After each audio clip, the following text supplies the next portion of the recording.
마가복음 1장입니다.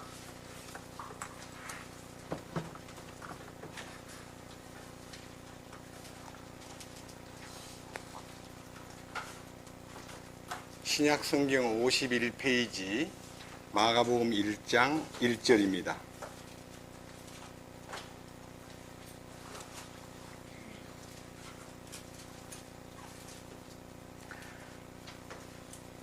하나님의 아들 예수 그리스도의 복음의 시작이라 1절만 읽었습니다. 다시 한번 기도드리겠습니다. 영광과 존귀를 영원히 받기에 합당하신 주님, 진심으로 감사드립니다. 오늘 저희들이 수양의 이튿날 저녁 집회, 주 예수 그리스도께서 우리에게 보여주신 복음의 신비를 이 시간 주제로 하여서 주님의 거룩하신 뜻을 선포하고자 합니다.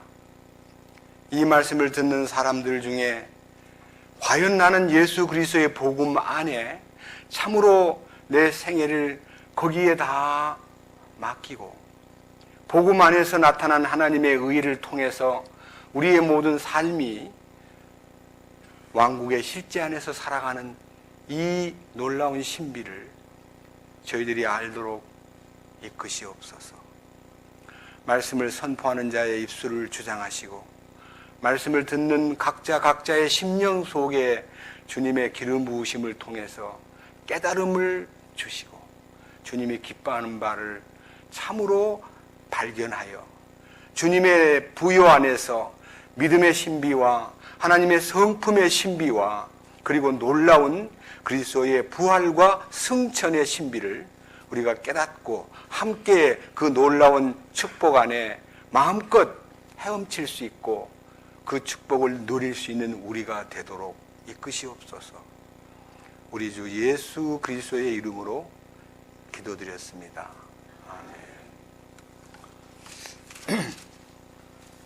오늘 제가 읽은 이 마가복음 1장 1절에 예수 그리스도의 복음의 시작이라고 하는 이 말씀이 우리에게 주는 참된 하나님의 뜻을 여러분 이 한 시간 물론 제한된 시간이긴 하지만은요 이 말씀에 담긴 비밀을 여러분 앞에 선포하고자 합니다. 성경에는 복음이 원칙적으로는 세 가지가 있지만요 약간 곁들여서 네 가지 복음이 있습니다. 복음이 하나는 예수의 복음입니다. 그것을 사도행전 20장 24절에서는 하나님의 은혜의 복음이라고 되어 있습니다. 은혜의 복음. 그것은 성경에 딱 한 번 나와 있습니다. 그러니까요, 은혜의 복음, 예수의 복음은 같은 얘기입니다. 그리고 두 번째 복음은 왕국의 복음입니다. 그것은 그리스도의 복음입니다. 그리고 요한계시록 16장 4절에 보면요 개역에서는 영원한 복음이라 되어 있고 이 흠정역에는 영전하는 복음이라고 되어 있습니다. 그것은 대환란 기간 가운데 주님이 나타낼 복음입니다. 이 세 가지 복음 외에 갈라디아 1장을 보면 다른 복음이 있습니다. 혹은 고린도후서 11장에 보면 다른 예수, 다른 성령, 다른 복음이라는 용어가 있습니다. 다른 복음이 뭐냐? 엄청나게 많습니다. 그것은 기복신앙. 예수 믿으면 지상에서 복 받는다. 출세한다. 번영한다. 잘 풀린다. 아들이 잘 되고 사업이 잘 되고 이게 이제 거짓 복음이고 다른 복음인데 우리는 거기에는 관심 가질 필요가 없습니다. 오늘은요 두 가지 이 예수 그리스도의 복음, 첫째는 예수님의 복음과 그리스도의 복음이 어떤 차이점이 있으며 그 두 가지가 동전의 양면처럼 당신의 그 거룩한 섭리와 하나님의 놀라운 사랑과 생명에 관한 신비가 그 안에 들어있기 때문에 나는 지금 어느 복음 속에 붙잡혀 있는가? 예수님의 복음 안에만 머물러 있는가? 그리스도의 복음 안으로 진입한 사실이 있는가? 이것은 이제 말씀을 읽어보면요 딱 나타납니다. 자, 먼저 마태복음 1장 21절을 보면요, 예수님의 복음, 예수님이 이 땅에 무엇을 하기 위해서 오셨는가, 여기에 따르는 해답이 있기 때문에 먼저 성경 마태복음 1장을 펼치겠습니다.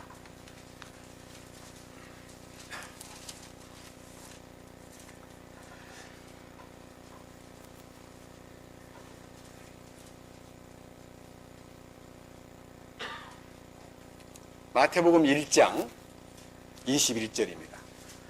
그녀가 아들을 낳으리니 너는 그의 이름을 예수라 하라. 이는 그가 자기 백성을 그들의 죄들에서 구원할 것이기 때문이라 하니라. 이제 이 모든 일이 일어난 것은 주에 관하여 대언자를 통해 말씀하신 것을 성취하려 하심이라. 이르시되 보라, 처녀가 아이를 베어 아들을 낳을 것이요 그들이 그의 이름을 임마누엘이라 하리라 하셨으니, 이것을 번역하면 하나님이 우리와 함께 계시는 하나님이라는 뜻이라. 여기에 그가 자기 백성을 그들의 죄들에서 구원할 것이기 때문이라고 하는 이 죄들에서 구원받게 하는 이 복음이 은혜의 복음이며 예수님의 복음입니다. 예수라는 말 자체가 여호와 구원이라는 뜻입니다. 구원자.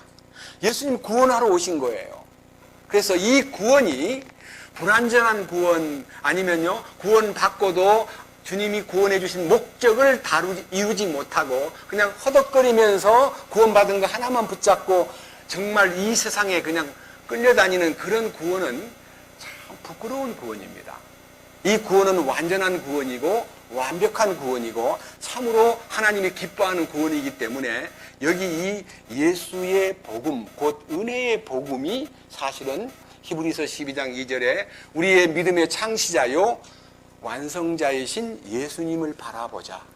그래서 믿음의 창시가 구원의 복음, 다시 말하면 은혜의 복음이고, 믿음의 완성이 바로 왕국의 복음, 곧 그리스도의 복음입니다.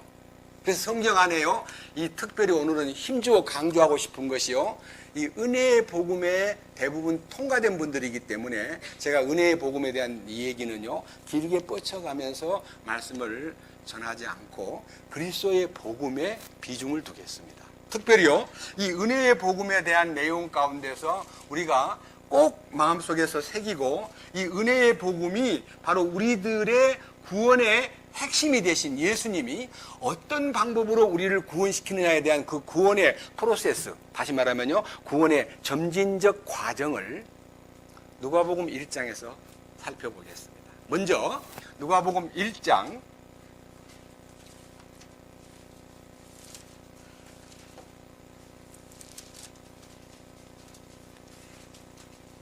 67절부터 말씀을 읽겠습니다.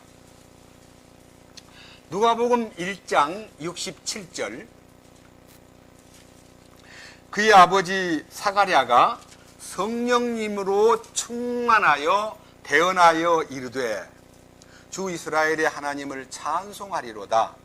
그분께서 자신의 백성을 돌아보사 구속하시고 우리를 위하여 구원의 뿔을 자신의 종 다윗의 집에 일으키셨으니 이것은 세상이 시작된 이래로 존재하던 자신의 거룩한 대언자들의 입을 통해 그분께서 말씀하신 바와 같이 우리 원수들과 우리를 미워하는 모든 자들의 손에서 우리를 구원하려 하심이요, 또 우리 조상들에게 약속하신 긍휼을 이루시고 자신의 거룩한 언약, 곧 우리 조상 아브라함에게 자신이 맹세하신 그 맹세를 기억하려 하심이며, 또한 우리 원수들의 손에서 우리를 건져내사.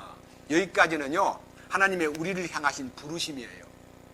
그러니까 아담 안에 있는 운명을 그리스도의 놀라운 은혜 안으로 우리를 불러들이는데, 그 불러들이는 과정을 아브라함을 통해서 예정하신 스케줄대로 예수 그리스도를 이 땅에 오게 하심으로써 우리를 죄들에서 구원하고, 또 우리로 하여금 제단 앞에 서 있는 구원의 뿔이라고 불리우는 그 뿔만 붙잡아도 구원을 받는 거예요. 그래서 이 구원이라는 것이요, 에베소 2장 8절에 너희가 그 은혜를 인하여 믿음으로 말미암아 구원을 얻었나니, 이것이 너희에게서 난 것이 아니요 하나님의 선물이라.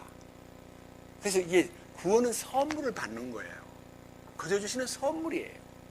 그래서 한 사람 아담 안에서 모든 사람이 죄인 된 것처럼 한 분 예수 그리스도 안에서 모든 사람이 의인이 되리라. 이 놀라운 아담 안에서 그 운명을 그냥 끝내느냐, 예수 그리스도 안으로 그가 이주하여서 예수님 안에 들어감으로써 죄로부터 벗어나고 하나님의 의를 덧입는데, 첫 번째 믿음의 의는 칭의이고 두 번째 믿음의 의는 놀랍게도 의의 열매를 맺는 것입니다. 대부분 사람들이 칭의, 구원받은 사람은 의인이 된 것만 주장하고 구원받지 못한 사람은 죄인이라는 걸 압니다. 저는 이 교제의 초기에, 60년대 초기에 이렇게 어떤 사람이 교회 와서 기도를 하는데 뭐 한참 얘기하다가 이 죄인이 예수님의 이름으로 기도를 드립니다. 그러면 구원도 못 받았구만. 죄인? 우리는 의인인데. 우리가 의인된 것을 자부심을 갖고 죄인이 예수님의 이름으로 기도드립니다 그러면요, 그 사람을 우습게 보고 그 사람 죄인이 아직도 죄인이래, 그 사람 아직도 멀었어. 그래서 죄인이 예수님의 이름으로 기도를 드립니다 하면은 구원받지 않은 사람으로 간주함으로써 우리는 약간 좀 이렇게 뻐기는, 우리는 의인인데. 자, 의인된 거 분명히 맞습니다. 그런데 그 의인이 생활 가운데 의가 나타나질 않아요. 열매가 없는 거예요. 그래서 점점 시간이 갈수록 구원받은 의인이라고 자부심은 가지면서도 생활 속에 의가 나타나지 아니함으로써 많은 고민 속에서, 야, 구원받고 나니 처음에는 정말 좋던데 정말 아까운 것이 없고 모든 사람이 불쌍히 보이고 내 생애를 다 쏟아붓고 싶고 전도하는 일에 몰두하고 싶고 말씀 전하는 사람을 뒷받침하고 싶고 이런 뜨거운 열정이 있었는데, 구원받고 얼마 안 되니까 점점 구원받은 기쁨이 식어지면서 이상하게 자꾸만 나쁜 옛날 습성과 옛날의 성격을 버리지 못해가지고 끄떡하면 성질내고 끄떡하면 막 욕심을 부려가지고 막 싸우고, 같이 일하면서도 믿는 사람들끼리 싸움을 하고, 안 그러면 서로가 서로를 미워하고 흉보고 뒤에서 수군거리고, 이런 것들이 우리에게 있었다는 사실 때문에 나는 왜 믿음의 이 기초에서 벗어나지 못하고 주님이 원하시는 완전함에 나아가고 거룩함에 이르는 이 축복을 알지 못한 채 이렇게 세월을 보내야만 할까, 이런 이제 고민이 있었습니다.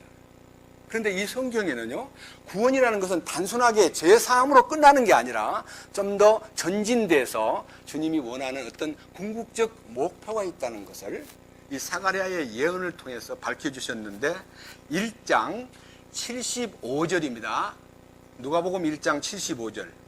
우리가 평생토록 자신 앞에서 거룩함과 의로움으로 두려움이 없이 자신을 섬기도록 허락하려 하심이라. 첫 번째 구원, 영의 구원은요, 선물로 그냥 주십니다. 죄인에게 그냥 은혜로 죄사함을 선물로 주십니다. 그냥 받으면 내 것입니다. 그래서 강단에서 간간히 말씀 전하는 형제가 이 볼펜 누가 갖고 싶으면 나오시오 그러면 딱 나오면 딱 줍니다. 그 다음에 그거 누구 거요? 저 겁니다. 나중에 끝난 다음에 돌려주지 마세요.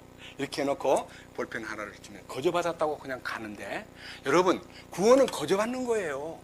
그런데 거저받은 구원을 가지고 너무너무 좋아하기는 했는데, 이 지금 읽었던 75절에 죽을 때까지 평생토록 하나님 앞에서 첫째는 거룩하고, 둘째는 의롭고, 셋째는 두려움이 없이 주님을 섬기도록 허락을 받는 거예요. 허락받는 거예요. 이 성경 깊이 생각해 본 적이 있습니까? 죄사함 받는 것은 은혜로 받지만요, 거룩해지고 의롭게 살고 주님을 섬기는데 두렵지 않게 사는 것은 반드시 주님의 승인이 떨어져야 돼요. 제가 이거요, 지어낸 소리가 아니고 성경에 그대로 있습니다. 몇 가지만 우선 봅시다. 제가 이거를요, 제안함으로써 여러분이 눈을 뜨시기 원합니다. 하나님에게 반드시 허락을 받습니다. 마태복음 13장. 자, 이 말씀을 잡고 마태복음 13장입니다.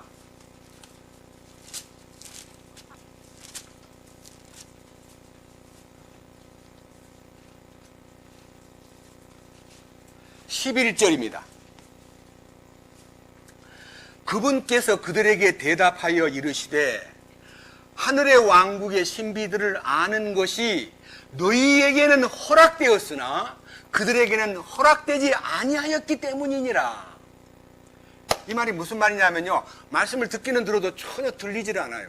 깨닫지가 안 되는, 보기는 보아도 알 수가 없고 듣기는 들어도 깨달음이 없는 사람이 있습니다. 그 사람은 아직까지 허락을 받지 못했다는 뜻입니다. 여기에 왕국의 신비를 아는 것이 허락된 사람이 있는가 하면요, 허락되지 않은 사람이 있다고 성경에 기록되어 있습니다. 그럼 어떻게 하면 허락을 받느냐? 죄사함 받고 은혜로, 은혜의 복음 안에 선물을 받은 것이 있다 할지라도요, 왕국의 복음, 곧 주 예수 그리스도의 복음이 그에게 허락되기까지는 반드시 과정이 있습니다. 또 하나 보십시다. 히브리서 6장.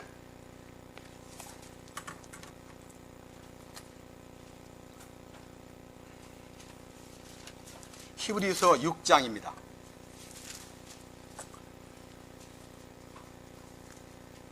1절. 그러므로 우리가 그리스도의 교리의 기초들을 떠나, 기초 원리들을 떠나 완전함으로 나아가서 죽은 행위로부터의 회개와 하나님을 향한 믿음과 침례들에 관한 교리와 안수와 죽은 자의 부활과 영원한 심판의 기초를 다시 놓지 말지니라. 여러분이 모이기만 모이면, 수양회만 열었다 그러면은 뭐 성경이 사실이다, 뭐 이스라엘 민족의 역사가 어떻고, 이스라엘 민족의 뭐 미래사가 어떻고, 이 지구에 뭐 어떤 어려움이 오고 대환란이 오고 666 마크를 붙이고 뭐 어쩌고 저쩌고 주님 재림하고, 다 기초교리예요. 이 교리는 한번 딱 세워지면 그걸로요, 더 이상 닦지 말고 그 기초로 해서, 그거 기초가 집에 기초 공사와 같기 때문에 그 기초를 통해서 위로 점점 세워지는 것을 주님이 원하시기 때문에 기초를 떠나 완전함으로 나아가라. 이 1장, 6장 1절의 기초 원리, 그리스도 교리의 기초 원리를 떠나 완전함으로 나아가라 그랬고요. 이 일에 대해서 3절 다 같이 보겠습니다. 뭐라고 되어 있는가? 다 같이요. 하나님께서 허락하시면 우리가 이것을 하리라. 뭐가 허락이 돼야 돼요? 기초 원리를 떠나서 완전함으로 나아가는 것을 그분이 허락하셔야만 돼요. 허락을 받아야 돼요. 그러니까요, 하늘 왕국의 신비를 아는 것도 허락을 받아야 되고, 거룩하고 두려움이 없이 의롭게 하나님의 뜻을 섬기면서 기쁘게 살아가는 것도 허락을 받아야 된다는 겁니다. 이게 허락받는 것이 하나님의 소관이기 때문에 우리가 마음대로 원한다고 갔다가, 야, 먹어봐. 믿으면 돼. 다 해놨잖아. 그냥 믿으면 돼. 죄사함 받은 사람을 막 앉혀놓고 막 믿으면 된단 말이야. 다 사해놨잖아. 봐. 여기 죄를 깨끗이 해놨다 그러잖아. 빽빽한 구름이 사라진 같이, 안개의 사라진 같이 도말하였으니 너는 내게로 돌아오라. 돌아오면 용서한다 그랬어. 용서해놨으니까 돌아오라 그랬어. 한번 봐봐. 뭐라 그랬어? 그러니까 그 사람이 한참 앉았다가 다 용서해놨네요. 그러면 그거 믿으면 돼. 근데요, 기쁘지 않아요. 야, 뭐 구원이 기쁜 거 아니야. 그냥 믿으면 된다는데 뭘 기쁨을 따져. 구원 받고 나면 기뻐져. 그러니까 기쁨을 먼저 구하지 마 하고 막 밤새도록 퇴근하면 나중에 새벽쯤 돼가지고 됐어요. 근데는 마음이 시원하지는 않아요. 구원이 무슨 시원한 거냐. 주님도 용서한 건데. 그렇게 이제 붙잡고 막 씨름하면, 며칠 동안 씨름하면 되더라고요. 그런데 이 왕국 복음은요, 절대로 그렇게 막 따지고 막 물건 늘어져가지고 막 주입을 시키면 되는 것이 절대로 아닙니다. 또 하나 보시겠습니다. 요한계시록. 이거는 너무나 놀라운 일이기 때문에 우리는 좀 더 깊이 이 생각을 가져야 됩니다. 요한계시록 19장입니다. 7절. 제일 성경책 뒷부분입니다. 요한계시록 19장 7절. 우리가 즐거워하고 기뻐하며 그분께 존귀를 돌릴지니 어린 양의 혼인잔치가 이르렀고 그분의 아내가 자신을 예비하였도다. 또 그녀가 깨끗하고 희고 고운 아마포 옷을 차려 입도록 뭐 어떻게 했다 그랬죠? 누가요? 누가 허락해요?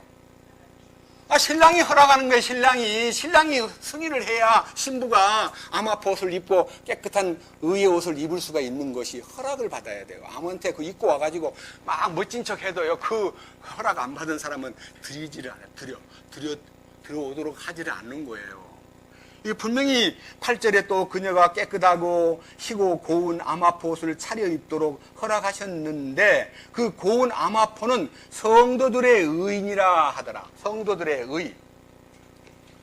우리는 구원받을 때 여러 사람들로부터 이런 글자를 매우 즐겁게 썼습니다. 요거는 의자인데요, 이 의자는 양양자 밑에 나아자입니다. 그러니까 양이신 예수님이 내 위에만 올라오면 나는 의로워진다 해서요, 양이신 예수님이 나의 의가 되시는 기초다, 내 위에만 그가 머리가 되시면 의에 이른다 해서 막 이 의자를 매우 좋아했는데, 의자가 좋은 것만 아니라 그 의가 참으로 내 양이 내 머리가 되셔가지고 나를 지배하느냐 이거예요. 거꾸로 써가지고요, 이 양이 의 밑에 깔려 있어요. 대부분 내가 위에 앉아 있고요, 양을 그냥 깔아뭉개고 있는 것이 우리 생활이다 이거예요. 제 얘기 이해하시겠습니까? 나의 삶을 가만히 더듬어 보세요. 내가 어떻게 살았는가? 내 마음대로 하지 않았어요? 내 생각대로 세상을 살지 않았어요? 돈 쓰는 거 하나도 주님에게 물어본 적 있어요? 솔직히 예수 믿고 내가 주님, 이 돈을 주님 주셨는데 어떻게 쓸까요? 오늘 이 주신 시간을 어떻게 사용할까요? 내 주어진 건강을 어떻게 쓸까요? 라고 물어보고 살았습니까? 아니면 내 마음대로 했습니까? 그러니까 내가 양 위에 앉아 있는 거죠. 오늘날 우리의 신앙생활이 대부분 다 거꾸로 그분의 주권과 통치권 속에 살지 않고 내 마음대로 살았기 때문에 주님이 이 놀라운 왕국의 복음과 그리스도의 복음을 허락할 수가 없는 거예요. 완전하게 이루도록 이끌어줄 수 있는 허락이 떨어지질 않아요. 뿐만 아니라 신부의 의복을 입고 신랑 앞에 설 수 있는 그 세마포 옷을 입는 것도 허락을 받아야 되는데 허락을 안 해주는 거예요. 승인이 안 떨어져요. 이게 얼마나 두려운 일입니까? 제가 죄는 거 아니잖아요. 그래서 이 은혜의 복음 안에서 우리가 정말 이 한국 땅에도 많은 은혜의 복음을 전하는 단체들이 많은데, 이 은혜의 복음에서 대부분 그것이 완성인 줄 알고 착각하고 있는데요, 전혀 그렇지 않습니다. 동전의 양면처럼요, 예수님이 나를 위해서 피 흘려 내 죄를 싸했다고 하는 이 죄들을 깨끗하게 해준 것에 대해서는 믿음으로 선물을 받지만요, 뒷면에 있는 이 십자가의 신비, 십자가에 연합된 사람은 나는 사라져버리고 나는 죽고 주님이 나의 삶의 주인이 되셔가지고 나를 지배하는 주님의 통치권 속에 들어가는 것이 그리스도의 복음인데, 이 그리스도의 복음은요, 왕국의 복음이에요. 왕국이란 말은 왕이신 주님이 통치하는 나라를 얘기하는데, 우리들이 죽은 다음에 천국 간다는 것만 믿지, 이 땅에 사는 동안에 왕이신 주님이 나의 통치권자로 내게 군림하시고 나를 지배하시는 것에 대해서 눈을 뜬 사람이 그렇게 많지 않다는 점입니다. 사랑하는 제 집 사람이요, 제가 왕국 복음을 전한다 그러니까 딴 거는 다 좋은데 왕국이란 단어를 안 썼으면 좋겠습니다. 그건 여호와 증인들이 쓰는 용어라 다들 오해하고 무슨 놈의 왕국이라 그래요. 성경에 있는 대로 너희는 먼저 그 나라와 그 의를 구하라 그러면 됐지. 너희는 먼저 하나님 나라와 아버지 나라와 그의 의를 구하라. 왜 왕국이라고 합니까? 왕국이라 쓰지 말고 나라라 합시다. 당신이 깨달을 때까지 내가 기다리겠소. 아직은 그것을 설명하기가 너무 어려우니, 왕이 지배하는 나라가 왕국인데 불행하게도 왕국이라는 용어를 한국 땅에 여호와 증인이 갖고 들어와가지고 왕국회관 간판을 붙여놓고 왕국에 대한 얘기를 너무 많이 함으로써 사람들이 이단이나 쓰는 용어인 줄 알고 마음속으로 무척 고민하고, 2005년도에 왕국 복음을 제가 전파했을 때 가장 의심을 많이 한 형제가 저 앞에 앉아 계신 이영성 형제입니다. 도대체 왕국이라는 말이 어떻게 된 건가 해서 영어를 보니까 킹덤 맞네. 그러면 또 헬라어를 알아야죠. 그래서 헬라어를 독학을 했어요. 지금 잘해요. 왕국 복음 때문에 헬라어 공부를 해가지고 왕국이라는 것이 반드시 성경에 그대로 있었구나 하는 것을 알고 난 후부터 계속 이 왕국 복음에 눈을 뜬 사람들의 여러 역사를 살펴보다가 지금은 왕국 복음의 전도사가 되었습니다. 놀라워요. 자, 로마서 1장 보십시다. 로마서 1장.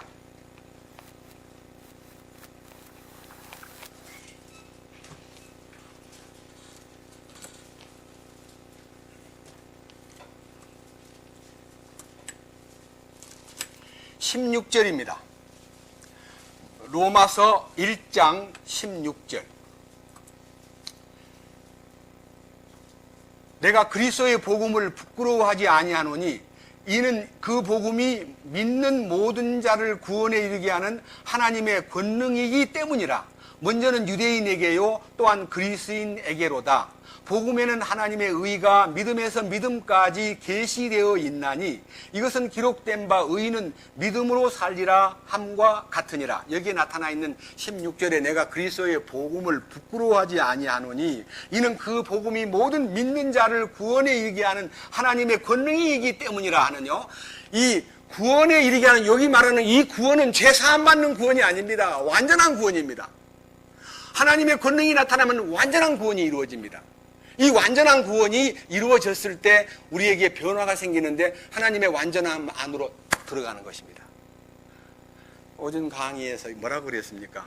우리 보고 예비하라, 준비하라 그랬는데 무엇이 신앙생활에 우리가 예비할 것이 무엇이냐 하는 것에 대해서 많은 궁금증을 갖고 뭐를 예비하라 그러는 거야. 이거 보니까 신랑을 맞이할 처녀들이 등잔은 준비했지만 기름을 따로 준비하라 그러는데 그 기름 준비하는 것이 참 매우 어려운데 어디 가서 기름을 준비하지? 그렇게 이제 기름 준비하는 과정을 가지고 기름을 준비해야 됩니다. 여러분 기름을 준비했습니까? 그러니까 무척요, 그 어디 가서 그 기름을 준비하지?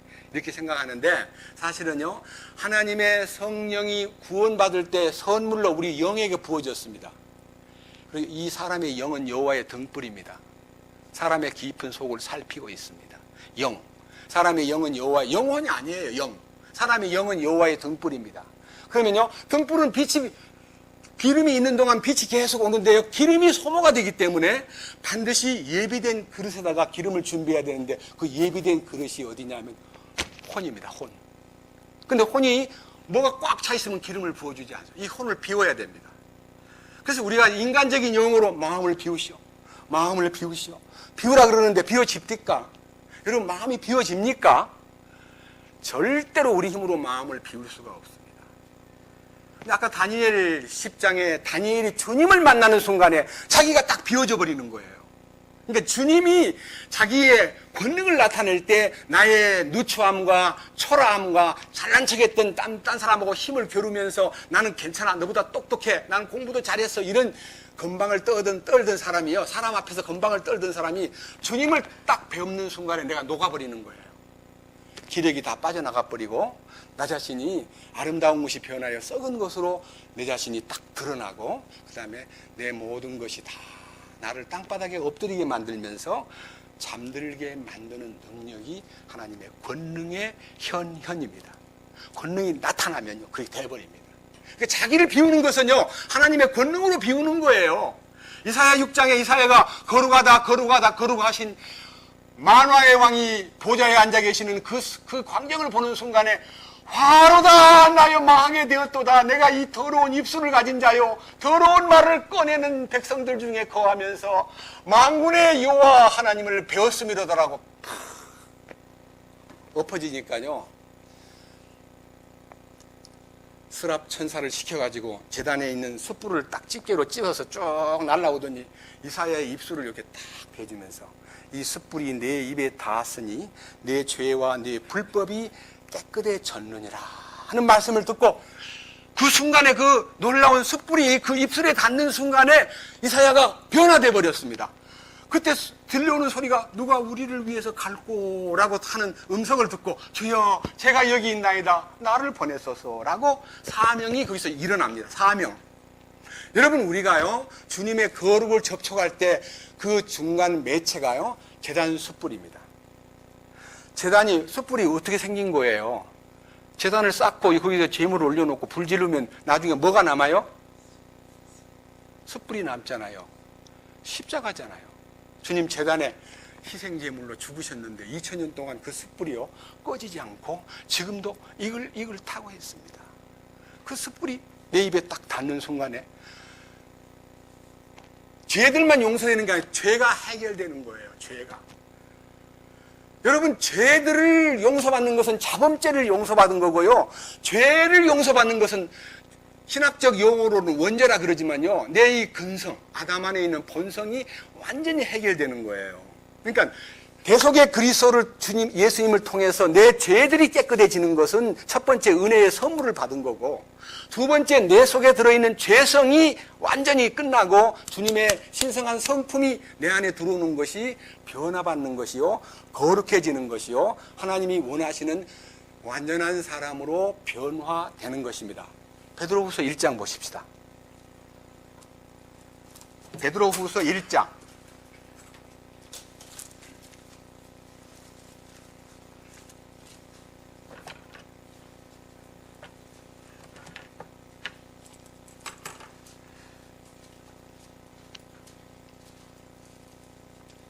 이 절입니다.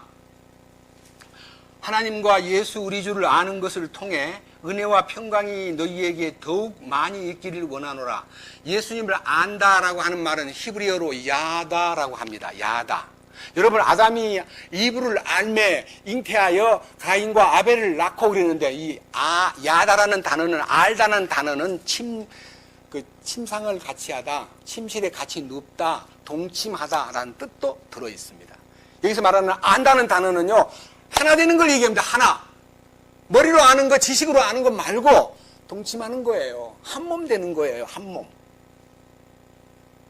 자, 그 다음 보십시오. 이 경험이 지나가면요, 3절. 우리를 부르사, 아까 누가복음 1장 67절에서부터 아래로 우리를 불러 죄를 깨끗게 해주신 주님을 찬양합니다는 기쁨이 있고요, 그 부름받은 사람이 하나님 앞에서 거룩해지고 의로워지고 두려움 없이 그를 섬기는 데 대한 축복은 사실은요, 평생에 우리 남은 생애의 과제입니다. 그것은 하나님의 허락이 떨어지면 된다고 하는 것을 밝혔습니다. 여기 지금 읽었던 내용은요, 3절 우리를 부르사 영광과 덕에 이르게 하신 분을 아는 것을 통해, 아까는요 2절에서 하나님과 주 예수 그리스도를 아는 것을 통해라고 하는 말하고, 지금 나타나 있는 3절에서는 영광과 덕에 이르게 하신 분을 아는 것을 통해 그분의 신성한 권능이, 아까 말한 복음에는 하나님의 권능이 들어있다. 이 복음의 권능이 그리스도의 복음인데, 이 권능이 그에게 주어짐으로써 생명과, 권능이 생명과, 그 다음 뭐라 그랬어요? 하나님의 성품에 속한 모든 것을 우리에게 어떻게 하였도다? 주셨도다. 여러분, 아까 예화를 들었는데요, 우리가 무엇을 준비할 거냐? 그것은 그냥 노력하는 거 아닙니다. 아브라함이 그 아들 이삭을 모리아산의 제단에 번제물로 바쳐라는 명령을 하나님이 하셨는데요, 평생에 한 번도 하나님은 사람을 제물로 바쳐라고 말한 적이 한 번도 없던 분이 사람을 죽여서는 안 돼, 어린 양이나 소를 대속물로 바쳐야 되고, 가난한 사람은 비둘기를 바쳐도 돼, 생활 능력에 따라서 제물을 갖고 올 금전적 여건이 어려우면 비둘기를 바쳐도 받아주고요, 양을 바쳐도 받아주고, 소를 바쳐도 받아주는데, 하나님이 그렇게 대신 희생제물을 바치라고 정해놓고 왜 갑자기 아브라함아 네 아들 이삭을 내한테 번제물로 바쳐라. 정해진 산은 저 모리아산 정상이다. 그럼 하나님을 지금까지 믿고 있던 아브라함 마음속에요, 100살 때 얻은 아들을, 지금 그 아들이 33살 때 하나님 명령을 받은 거니까 33살 된 아들이에요. 왜 33살입니까? 예수님이 33살 때 십자가에 돌아가셨어요. 아시겠어요? 그런데 하나님이 주신 그 명령을 아무에게도 의논하고, 아무에게도 이 문제에 대해서 어떤 회담을 하지 않고요, 그 명령을 이행하기 위해서 새벽 일찍 일어나가지고 그 아들을 데리고 하인들 2명하고 하나님이 정하신 모리아산으로 사흘길을 걸어갔습니다. 그 다음에 산 아래 하인들을 거기 좀 기다려라 하고, 이제 아들하고 둘이, 아들은 이제 장작 제단에 쌓을 나무를 잔뜩 메고 올라가고요, 아버지는 한 손에 칼을 들고 한 손에는 불씨를 들고 이제 올라가는데, 아들이 중간쯤 올라가다가 아버지 다 준비가 된 것 같은데 양은 없어요? 희생 제물은 어디에 있어요? 아, 그거 하나님이 친히 준비하신단다. 하나님이 준비할 거야.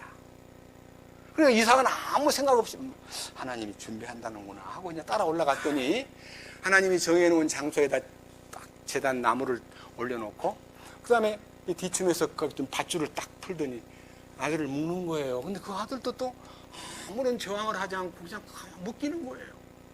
그럼 그 아들을 떡썩 들어가지고 제단에다 올려놓고 이제 칼로 그 아들의 목을 치려 그럴 때 뒤에서 아브라함아 그 아들 손대지 마라. 내가 이제 네 마음 알아서 너 그 아들 손대지 말고 저 뒤에 봐라. 숲속에 수양이 걸려있는 걸 보고는 그걸 바치면 돼. 그래서 아브라함이 하나님이 준비한 순양을 바침으로써 히브리 기자는 이렇게 말합니다. 믿음으로 아브라함은 시험을 받을 때 독자 이삭을 바쳤으니 그 아들을 바쳤다는 것은 마음에서 이미 결정한 것이니 사실인즉 그가 이삭을 도로 얻은 것은 그를 죽은 자 가운데서 도로 받은 것이니라 부활을 경험한 거예요.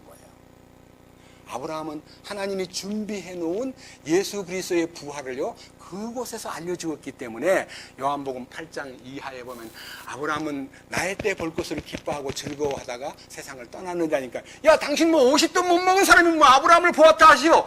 저 사람 미쳤구만 하고 예수님을 아주 미친 사람으로 취급했을 때 우리 주님 말씀하시기를 나는 아브라함이 나기 전부터 있느니라 I am 이라고 하셨습니다.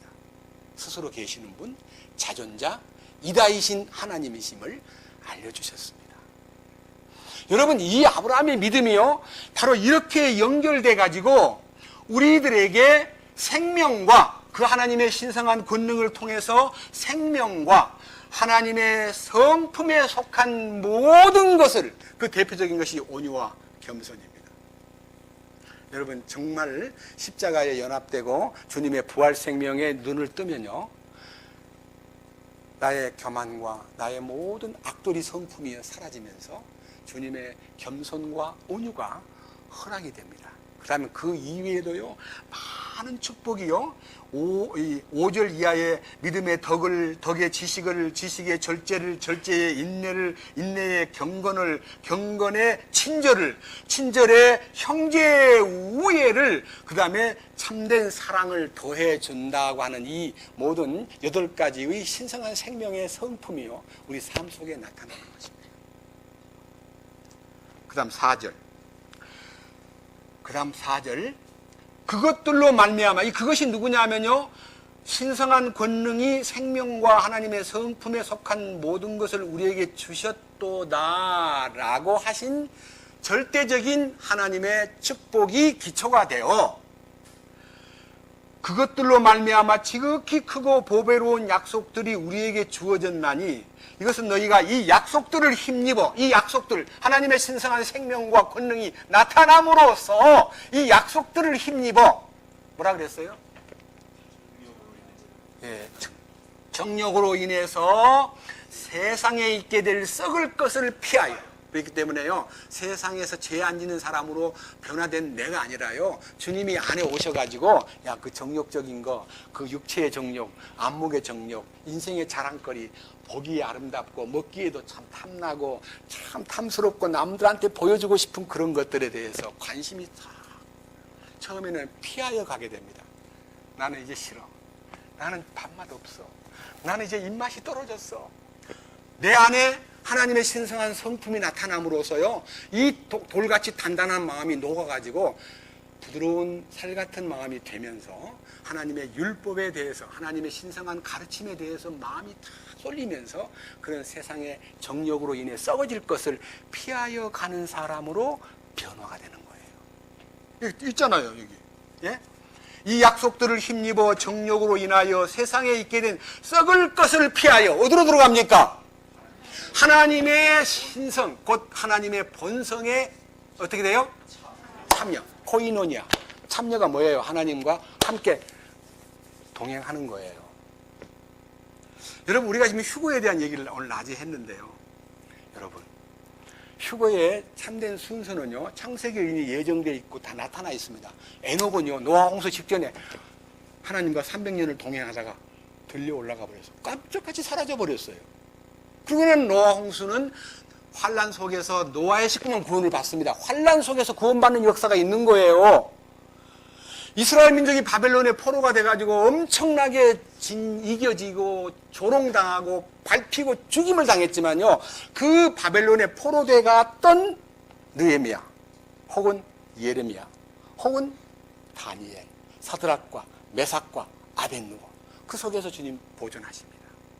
당신의 이름을 위하여 그들을 특별하게 이끄시는 것처럼요, 우리가요 휴거되고 난 다음에 이 땅에 남아있는 사람들이 가련하다고 생각하지 마세요. 주님은 특별히 그들을 보호하는데, 문제는 그들이요 십자가에 연합하는 그 기회를 그들이 거부했기 때문에 자기를 처리하지 못한 찌꺼기를 거기서 태우느라고 7년 동안 환란 속에서 많이 허덕이는데, 그 중에 이제 환란 속에서 회개를 하면요, 회개, 내가 정말 그 말씀을 듣고도 내가 너무너무 고집스럽게 세상 핑계대고 정욕으로 인하여 썩어질 것을 피해가는 것은커녕 정욕에 빠져서 허덕거리고 마음대로 먹고 마시고 친구들하고 노닥거리고, 야, 나는 부끄럽다. 그때 설교를 들어보니까 목이 잘리면 된다던데 어떻게 내가 목이 잘릴 수 있을까 하고요, 목 잘리기를 결정을 내고요, 그것도 허락을 받아야 돼요. 아무나 목을 안 잘라줘요. 난 저 그리스도시여 나 목을 잘라주세요. 목을 잘라준다고 목을 베주는 게 아니고, 참으로 예수 믿음을 지키는 자, 성경에 나와 있어요. 예수 믿음을 지키는 자, 거기 들어가가지고 믿음을 지키는 결의가 벌어졌을 때에 그가 목이 잘리면은요, 진짜로 단두대에서 목이 잘리는 거예요. 그러면 그것이 특별 케이스로 휴거가 됩니다. 그 사람. 환난 성도, 그 속에서 성도가 구원을 받는 게 아니라요, 자기의 목이 잘리는 것이, 요한계시록 20장에 목이 잘리는 사람들의 혼이 다시 부활을 하여 영광스러운 왕국에 참여하리라. 그렇게 기록되어 있어요. 요한계시록 20장 4절 이하에 쫙 나와 있습니다. 근데 여러분, 그때 가서 작두로 목 잘리는 게 나았습니까? 이 세상에 사는 동안 목 잘리는 게 나았습니까? 예? 여러분, 세상에서 목 잘리기는 잘리는데 실제로 단두대에 목을 자르지 않고요, 주님의 머리 대심 안으로 들어가면서 내 목이 탁 잘리는데요, 저는 1996년 11월 말에 제가 목이 잘렸어요. 뭐 성교부에서 쫓겨나고 전도인도 쫓겨나고 완전히 목이 잘려가지고요, 계급장 정승화 장군 육군 대장을요, 이등병 딱 붙여, 계급장 다 떼고 이등병 딱 붙여가 중앙정무부 지하에다가 막 처박아놓고 때리니까요, 그 감독하는 사람은 벌벌 기면서 좀 살려줘, 도와줘. 나라의 큰 참모총장을 하던 사람이 계급장을 떼니까요, 참 불쌍한, 제가 어떤 전기에서 봤습니다. 불쌍한 사람이 돼버렸어요. 저는 제가 목이 잘리고 난 다음에 침례자 요한이 목 잘린 데 대한 그 뜻을 처음은 이해하지 못하고, 왜 예수님은 그 침례자 요한을 불쌍히 여기고, 베드로같이 감옥에서도 끌어내고, 다니엘같이 사자굴에서도 끌어내고, 사드락과 메삭과 아벳느고처럼 불 가운데서 들어가가지고 끌어내주던데, 세례 요한을 구제하지 않고 왜 여기 못 들은 척 하셨을까? 왜 목이 잘리는 걸 가만히 내버려 두었을까라고 하는 의아심 때문에 좀 주님이 기적을 왜 그런 데다가 안 베풀고 뭐 딴 데 갈 일을 좀 그만하고 세례 요한 구원하는 일에 주님 능력을 발휘하시지 않고 왜 그랬을까 하고 좀 의심을 갖고 있었는데, 제가 2000년 7월 달 목이 잘리던 날요, 제 마음속에 주님 알았습니다. 이제 주님 제 머리가 되시옵소서.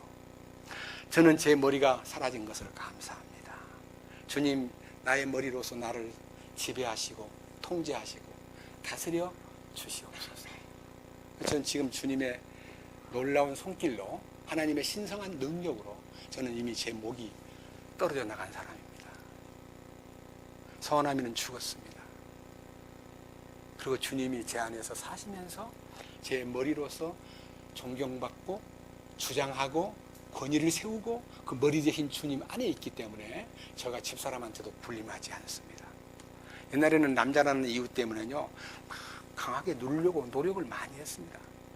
그리고 나중에 좀 부드럽게 나가다가 좀 어려운 문제 생기면 소리를 지릅니다. 무슨 말 하는 거야? 당신이 뭘 안다고? 이러면서 강하게 소리를 지르면요, 조용해집니다만은 끝난 게 아니라요, 집사람의 마음은 부글부글 끓는 거예요. 스트레스가 쌓이는 거예요. 근데 제가 2000년 7월 달 십자가에 제 목이 달아나고 주님 제 머리 대심이 딱 결정됐을 때에 저는 집사람한테 거의 밤새도록 제가 무릎을 꿇고 용서를 빌었습니다.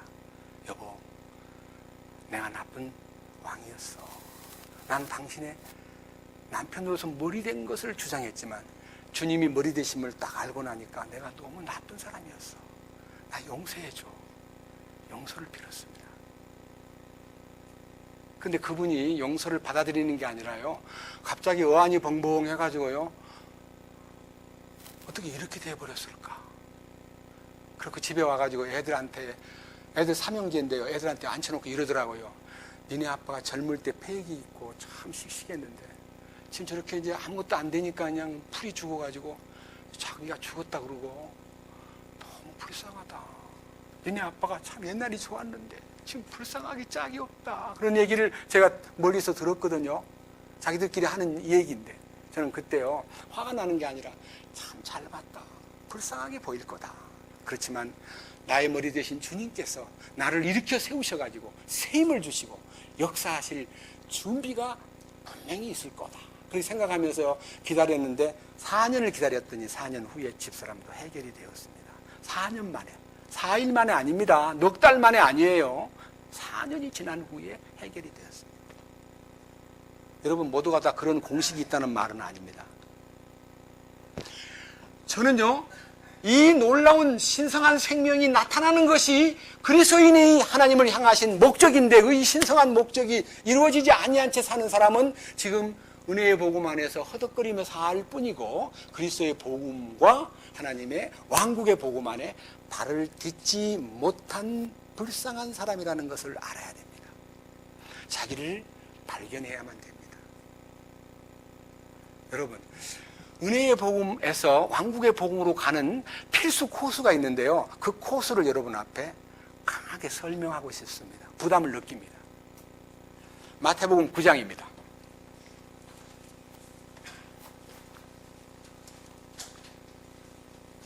마태복음 9장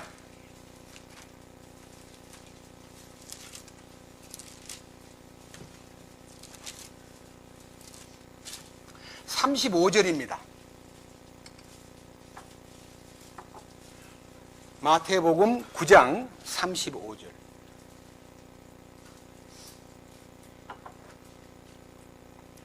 예수님께서 모든 도시와 마을을 두루 다니사 그들의 회당들에서 가르치시고 왕국의 복음을 선포하시며 백성 가운데서 모든 질환과 모든 질병을 고쳐주시니라. 왕국 복음의 필수 코스가요, 모든 질환과 모든 질병이 치료가 돼야 됩니다. 예수님이 이 땅에 오신 목적이요, 병 고치러 오셨습니까? 네? 어떤 병을 고쳐주려고 오셨어요? 이 의문을 가져야 돼요. 십자가에 죄 씻으러 오셨지 뭐 병 고치러 오셨다 그러면은 왜 예수님 만난 사람한테만 눈을 띄워주고 만난 문둥이에게만 깨끗하게 하고 만난 안진뱅이에게만 세워주고 만난 중풍병자만 일으켜주고 그 땅에 엄청나게 많은 환자가 있는데 소경들아 다 모여라 그러놓고 눈 따라 바짝 하면 될 텐데 왜 그렇게 만나는 사람한테만 도움을 주냐 이거예요. 예수님을 만난다는 것은요 너무 놀라운 일입니다. 삭개오가 예수님 만난 장면을 한번 생각해 보십시오.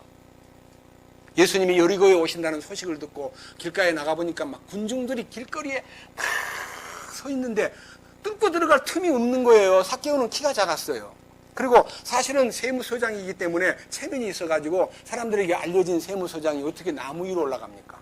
그런데 나는 봐야 되겠다. 예수님 꼭 만나보고 싶다. 그렇지만 나는 키가 작으니 어쩔 수 없이 뽕나무 위로 올라가가지고 나무 위에서 예수님 보려고 이렇게 아래로 쳐다보고 있는데 예수님 벌써 삭개오가 그 갈망하는 걸 아셨기 때문에 또 나무 밑에 가지고 삭개오야 내려와. 내가 오늘 너의 집에 가서 유아해야 되겠다. 그 순간 많은 사람들이 수군거리기 시작합니다. 아이고 저 나쁜 죄인한테 하룻밤을 먹기로 하고 가시다니 예수님 참 모르시는 분이네. 뭐 똑똑한 줄 알았더니 저런 나쁜 놈하고 어떻게 같이 식사를 하고 같이 잠을 자려 그럴까 하고 수군거렸을 때 오늘 이 집에 구원이 이르렀으니 이 사람도 아브라함의 자손이기 때문이라 라고 말했을 때 이 삭개오가 주여 신앙 고백을 합니다. 주여 제 재산 절반을 잘라서 가난한 사람에게 나누어 주겠습니다. 그리고 제가 남들에게 토색하거나 훔쳐먹은 것이 있다면 그것을 4배나 보상하겠습니다. 이렇게 고백을 합니다. 자기가 정리된 간증이에요. 그것이 한꺼번에 된 건 아니지만요. 그것이 서서히 주님 안에서 풀어져 가는 것을 봅니다. 주님을 만나면 변화가 생깁니다.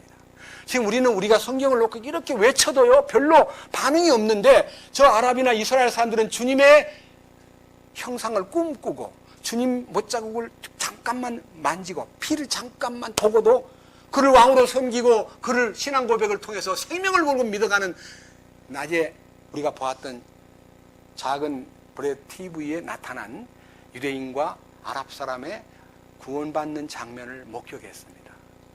여기 여러분 오신 분 가운데 자기가 정말 주님을 만나서 이 거룩한 복음에 접촉하기 위해서는 내 질병이 해결돼야 되겠다. 자기가 병든 것이 뭔가를 알아야 돼요. 너는 장애인이냐? 너는 지금 근심 덩어리 속에 묻혀 있느냐?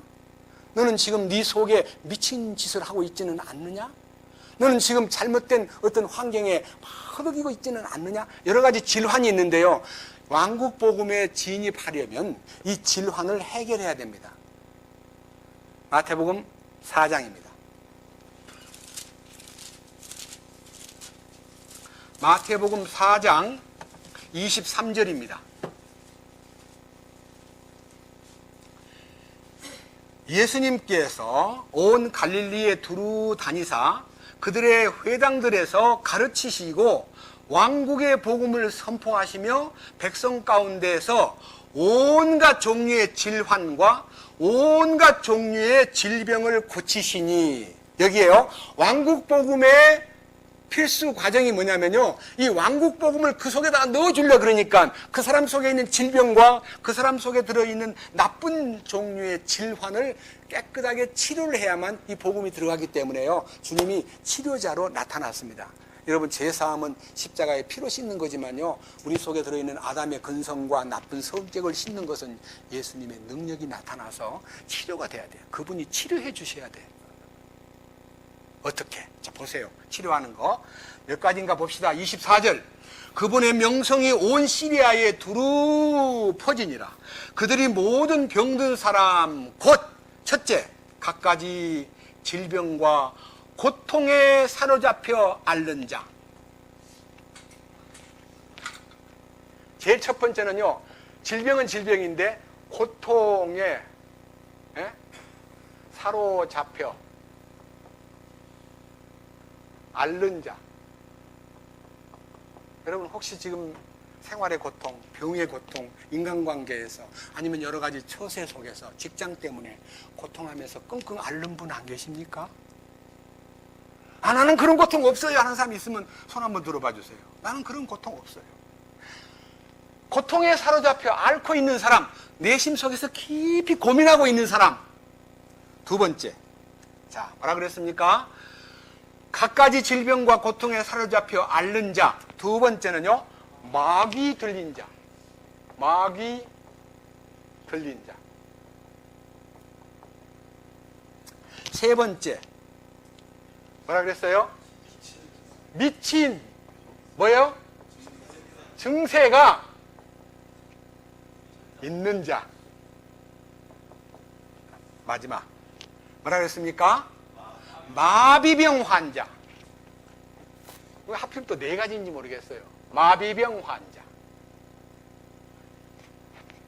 가만히 생각해 보세요. 내한테 지금 마귀가 나를 지배하느냐 안 하느냐. 여러분, 마귀로부터 벗어났느냐 안 났느냐는 자기가 알아요. 자기의 이 생각과 감정과 의지가 마귀에게 조종받고 있지는 않는가. 그 마귀는요, 공격을 하는데 뭐를 공격하냐면, 이 마귀는요 굉장히 민감하게, 안 믿는 사람들은 완전히 마귀 수하에 있기 때문에 따라다니지도 않아요. 그냥 있으면 돼요. 자기가 시킨 대로 컨트롤만, 리모컨으로 탁탁탁 누르면 그냥 다 행동해. 야야, 발광을 떨어라. 야, 욕해라. 야, 쑤셔버려. 차버려. 박아버려. 그러면 다 해요. 리모컨으로. 근데요, 믿는 사람은요, 따라다니면서 어떤 일을 벌이냐 하면요, 한번 보세요. 마귀가 어떻게 하는가. 성경에 참 이 부분에 대해서 이렇게 하는구나 하는 것을 알려드리겠습니다. 첫째, 누가복음 8장입니다. 누가복음 8장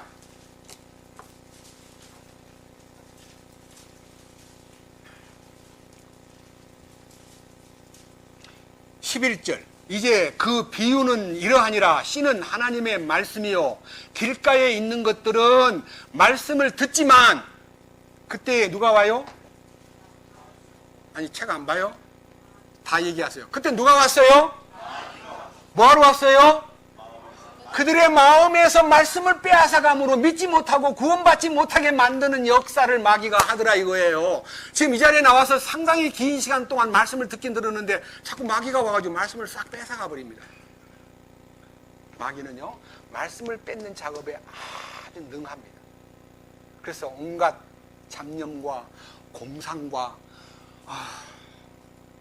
내가 여기 왜 앉아 있지? 지금 집에서 좀 쉬어야 되는데 난 정말 너무 설교도 길게 하는 것 같아.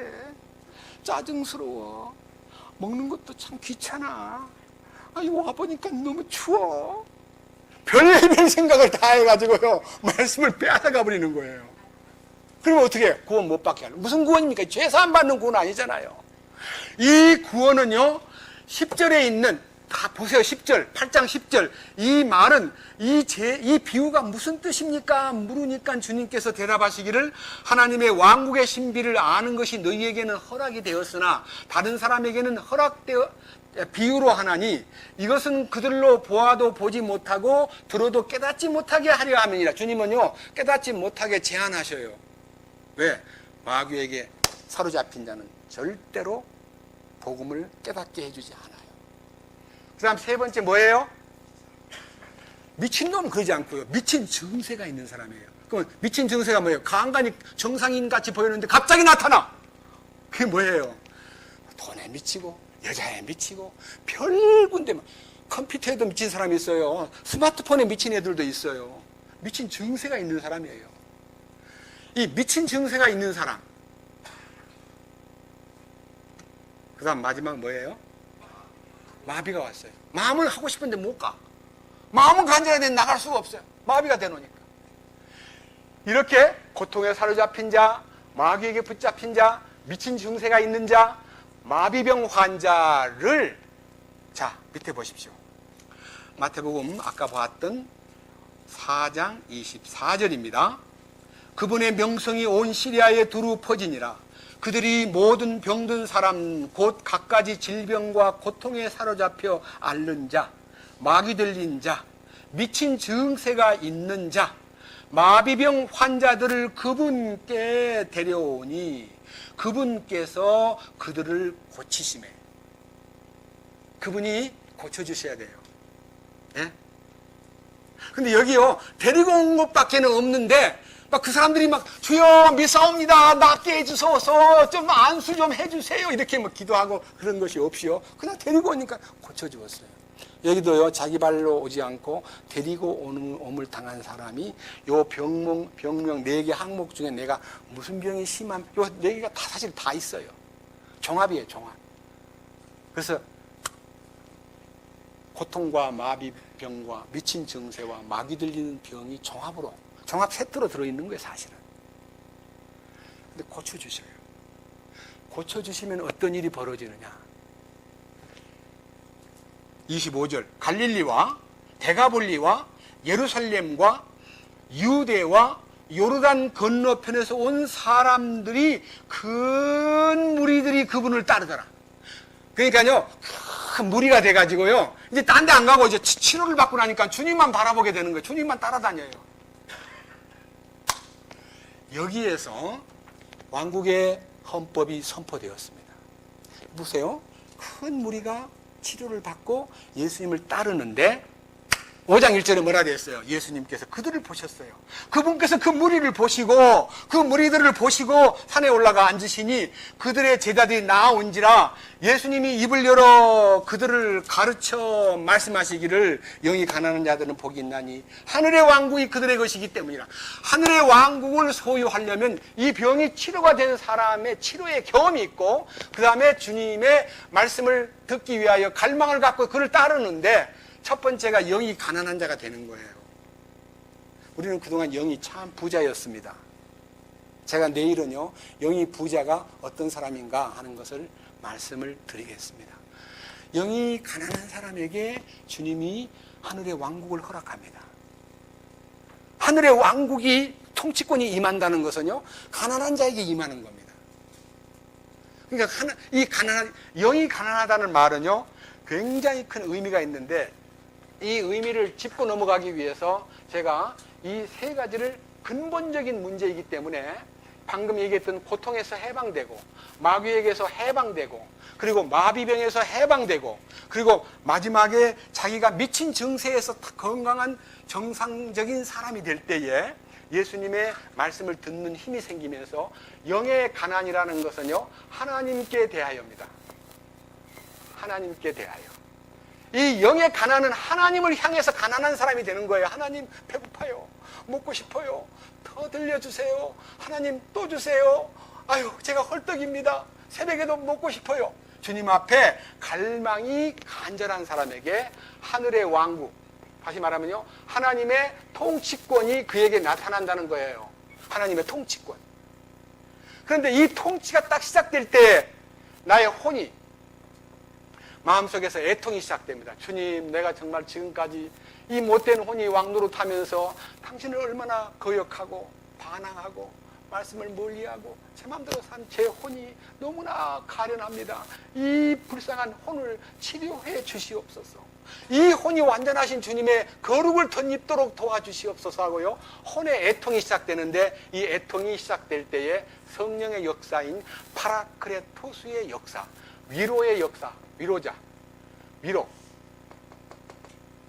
신약에서는, 옛날 성경에서는 보혜사라는 한문을 썼지만요, 사실은 위로자, 변호자, 혹은요, 우리 곁에, 자기 곁에 불러서 다독다독 해주시는 분으로 나타나신 그 위로가요, 이 하나님의 위로가 내게 나타났을 때에 나는 완전히 이 혼생명이요, 주님을 추구하는 혼으로 바뀌어지고요, 그 혼생명이 비워짐으로써 주의 성령이 거기에 담김으로 예비된 그릇이, 혼의 그릇이 성령이 채워지는 거예요.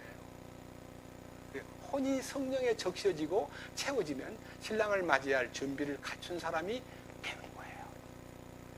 이게요, 하나님에 대해서, 자신에 대해서, 그 다음 마지막에 온유한 자는 복이 있나니 저희가 땅을 상속을 받을 것이 하는 이 온유한 것은요, 주님의 성품, 곧 하나님의 성품이 삶 속에 나타나는 주님의 인격이 나를 지배함으로써 타인에 대해서 내 마음이 온유해지는 겁니다. 그래서 하나님에 대해서 가난하고, 나에 대해서 애통하고, 남에 대해서 온유한 마음이 나타나면 8가지 복 중에 나머지 5가지는 자동으로 풀리게 되어 있습니다. 여러분, 경험해야 됩니다. 내가 하나님에 대해서 가난한 사람인가? 내가 나에 대해서 애통한 적이 있는가? 내가 남에 대해서 온유한 마음이 필요하다 그러는데 과연 내가 온유한 사람으로 나타날 수 있는가? 그것은 제일 먼저 집에 나타나요. 집에. 사랑하는 아내에게, 사랑하는 남편에게, 사랑하는 자식에게, 사랑하는 부모에게 나타나야 됩니다. 온유가. 이거는 쇼해서는 안 됩니다. 온유한 척하면 가정스러운 온유예요. 이래서 이 그리스도의 복음이 그에게 실제가 되기 위해서요, 우리가 이제 말씀에 대해서 굉장히 주의해야 되고요, 저도 이 성경을 전하는 사람으로서요, 제 마음속에서 통과되지 아니한 말을 어디서 끄집어내가지고 제가 제 것인 것처럼 막 외치고, 그런 걸 제가 싫어합니다. 왜? 과거에는 그랬는데 이 뜻을 알고 보니까 저는 참 부끄럽게 생각하고, 이제는 다른 사람 지식을 빌려가지고 그것이 내 것인 양 떠들고 남한테 이렇게 내세우는 것을 저는 싫어합니다. 그 주님의 마음이 그러하기 때문입니다. 그래서 이 그리스도의 복음에 들어간 사람의 실제적인 특징을요, 고린도후서 4장에서 관찰해 보겠습니다. 자, 고린도후서 4장입니다.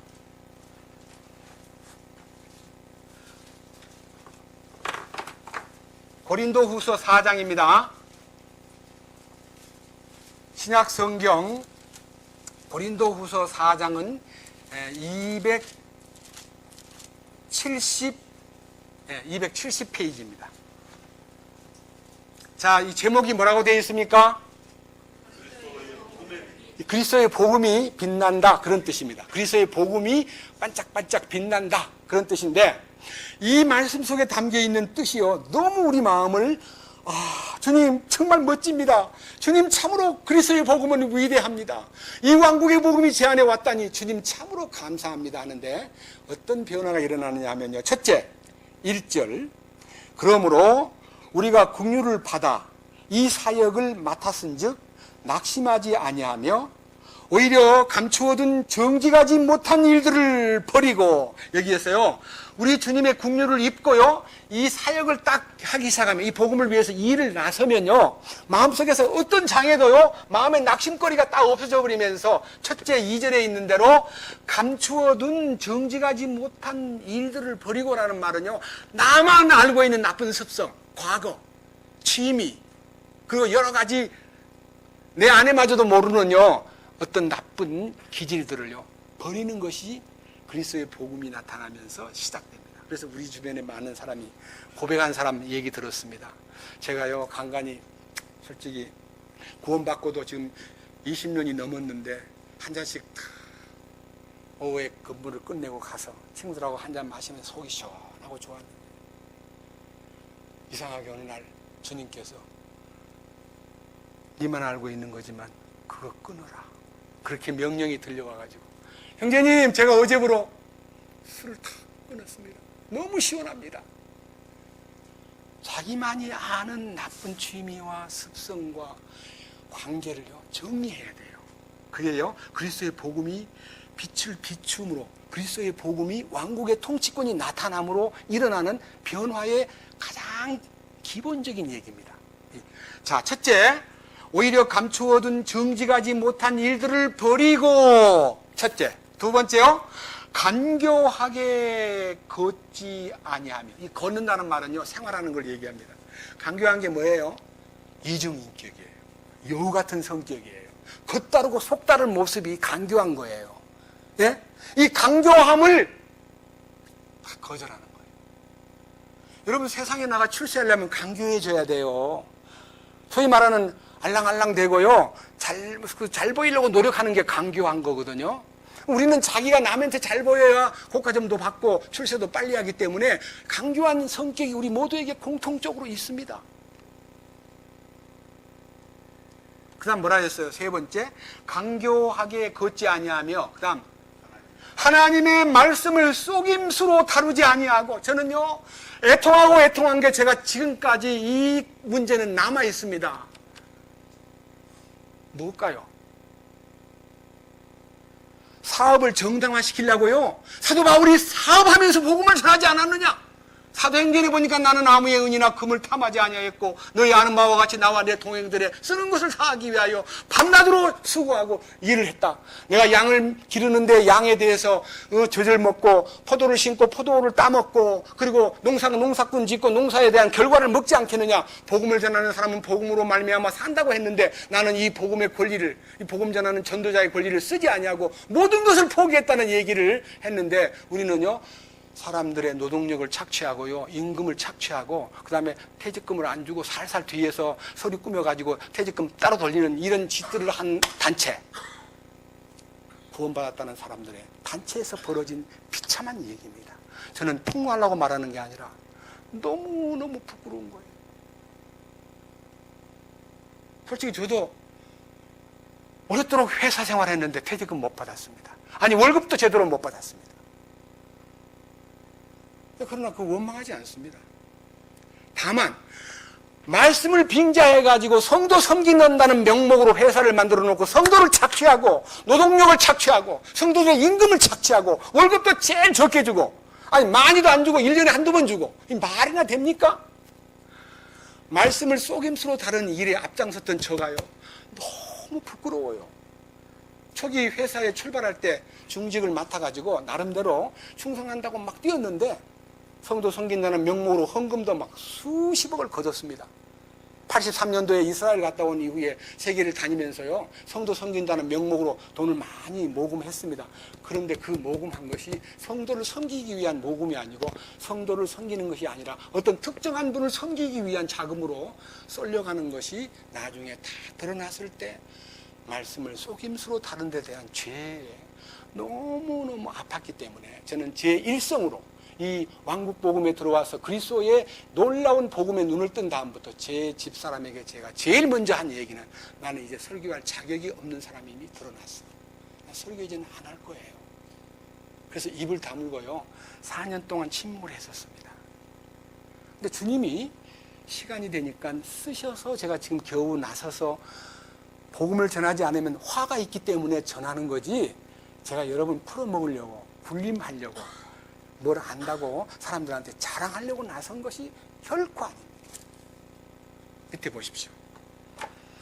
하나님의 말씀을 속임수로 다루지 아니하고 오직 진리를 드러내므로 하나님의 눈앞에서 각 사람의 양심에 우리 자신을 추천하노라. 하나님의 눈앞에서, 하나님의 시선 안에 내가 머물러 있고 내 양심에서 추워도 부끄럽지 아니하여 추천할 수 있는 양심 속에서 진리를 드러내는 일을 해야지, 나를 드러내려고 하고 내가 이 진리를 이용해가지고 남들한테 무언가 똑똑한 사람 되려고, 아니면 높은 사람 되려고, 접대받으려고, 존경받으려고 하는 것은 그리스도의 복음에 위반되는 겁니다.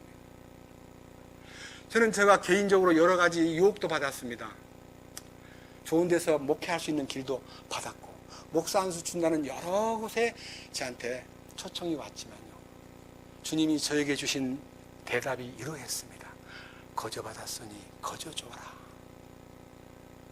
그래서 제가 자랑하려고 나는 월급을 안 받는다, 그렇게 돈이 많아서 그렇게 한 게 아니고요, 주님이 책임져 주신다니까 저는 성도들에게 요를 받지 않고 주님 뜻을 따라서 그냥 순종하겠습니다, 그렇게 한 거죠. 제가 뭐 의로운 척 하려고 요를 안 받는 거 아닙니다. 그 다음 보십시오. 3절. 만일 우리의 복음이 가려졌다면 그것은 잃어버린 자들에게 가려졌느니라. 이 그리스도의 복음이 가려진다면, 누군가에게 가려졌다는 말은요, 제한되고 잘 안 전해진다면 그는 잃어버린 자가 된다. 얼마나 슬픈 얘기입니까? 자, 이유는 4절입니다. 그들이 이 복음을 잃어버린 사람들에게 가려짐으로써 그들 속에서 이 세상 신이, 마귀가, 공중권세 잡은 자가, 이 세상의 임금인 마귀가 믿지 않는 자들의 마음을 가려, 옛날 개혁 성경에는 믿지 않는 자들의 마음을 혼미케 하여 그렇게 되어 있습니다. 하나님의 형상이신 그리스도의 영광스러운 복음의 빛이 그들에게 비치지 못하게 하였느니라. 영광스러운 그리스도의 복음이 빛으로 나타나는데, 그 빛으로 나타나는 것을 마귀가 가로막아 가지고 그 빛이 그에게 비치지 못하도록 한다. 지금 이 중에서도요, 마음에 갈망이 없이 그냥 뭐 한번 드러나 보자 하고 앉아가지고 이렇게 감상하고 어떻게 얘기를 하나, 틀리게 얘기하지 않나, 뭐 어째? 휴거가 2번이나 있어? 소수가, 이긴 자가 휴거되고 나머지는 다 남아가지고 환난을 통과해? 저 미쳤네, 저 미쳤어. 우리 교회에서 다 간다 그러는데, 몸에 붙으면 다 가는데, 몸에 붙으면 다 가는데, 여러분 누가 몸에 붙습니까? 구원받으면 저절로 몸에 붙습니까? 예? 우리가 우리 찬송가 불렀잖아요. 한 피 받아 한 몸 이룬 형제여 친구들이여 한 몸같이 친밀하고 마음조차 하나 되어. 진짜입니까? 그렇게 됐어요? 한 몸같이 친밀했습니까?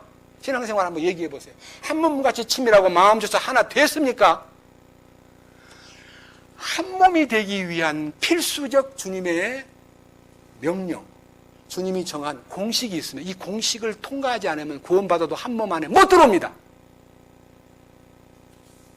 잘 들어보십시오. 자, 이 성경 잡고요, 또 볼 테니까 이 성경 잡고, 잊어버리기 쉬우니까 뒤로 갑시다. 고린도 전서 12장, 한 몸이 어떻게 되는가 보십시다. 고린도 전서 12장입니다.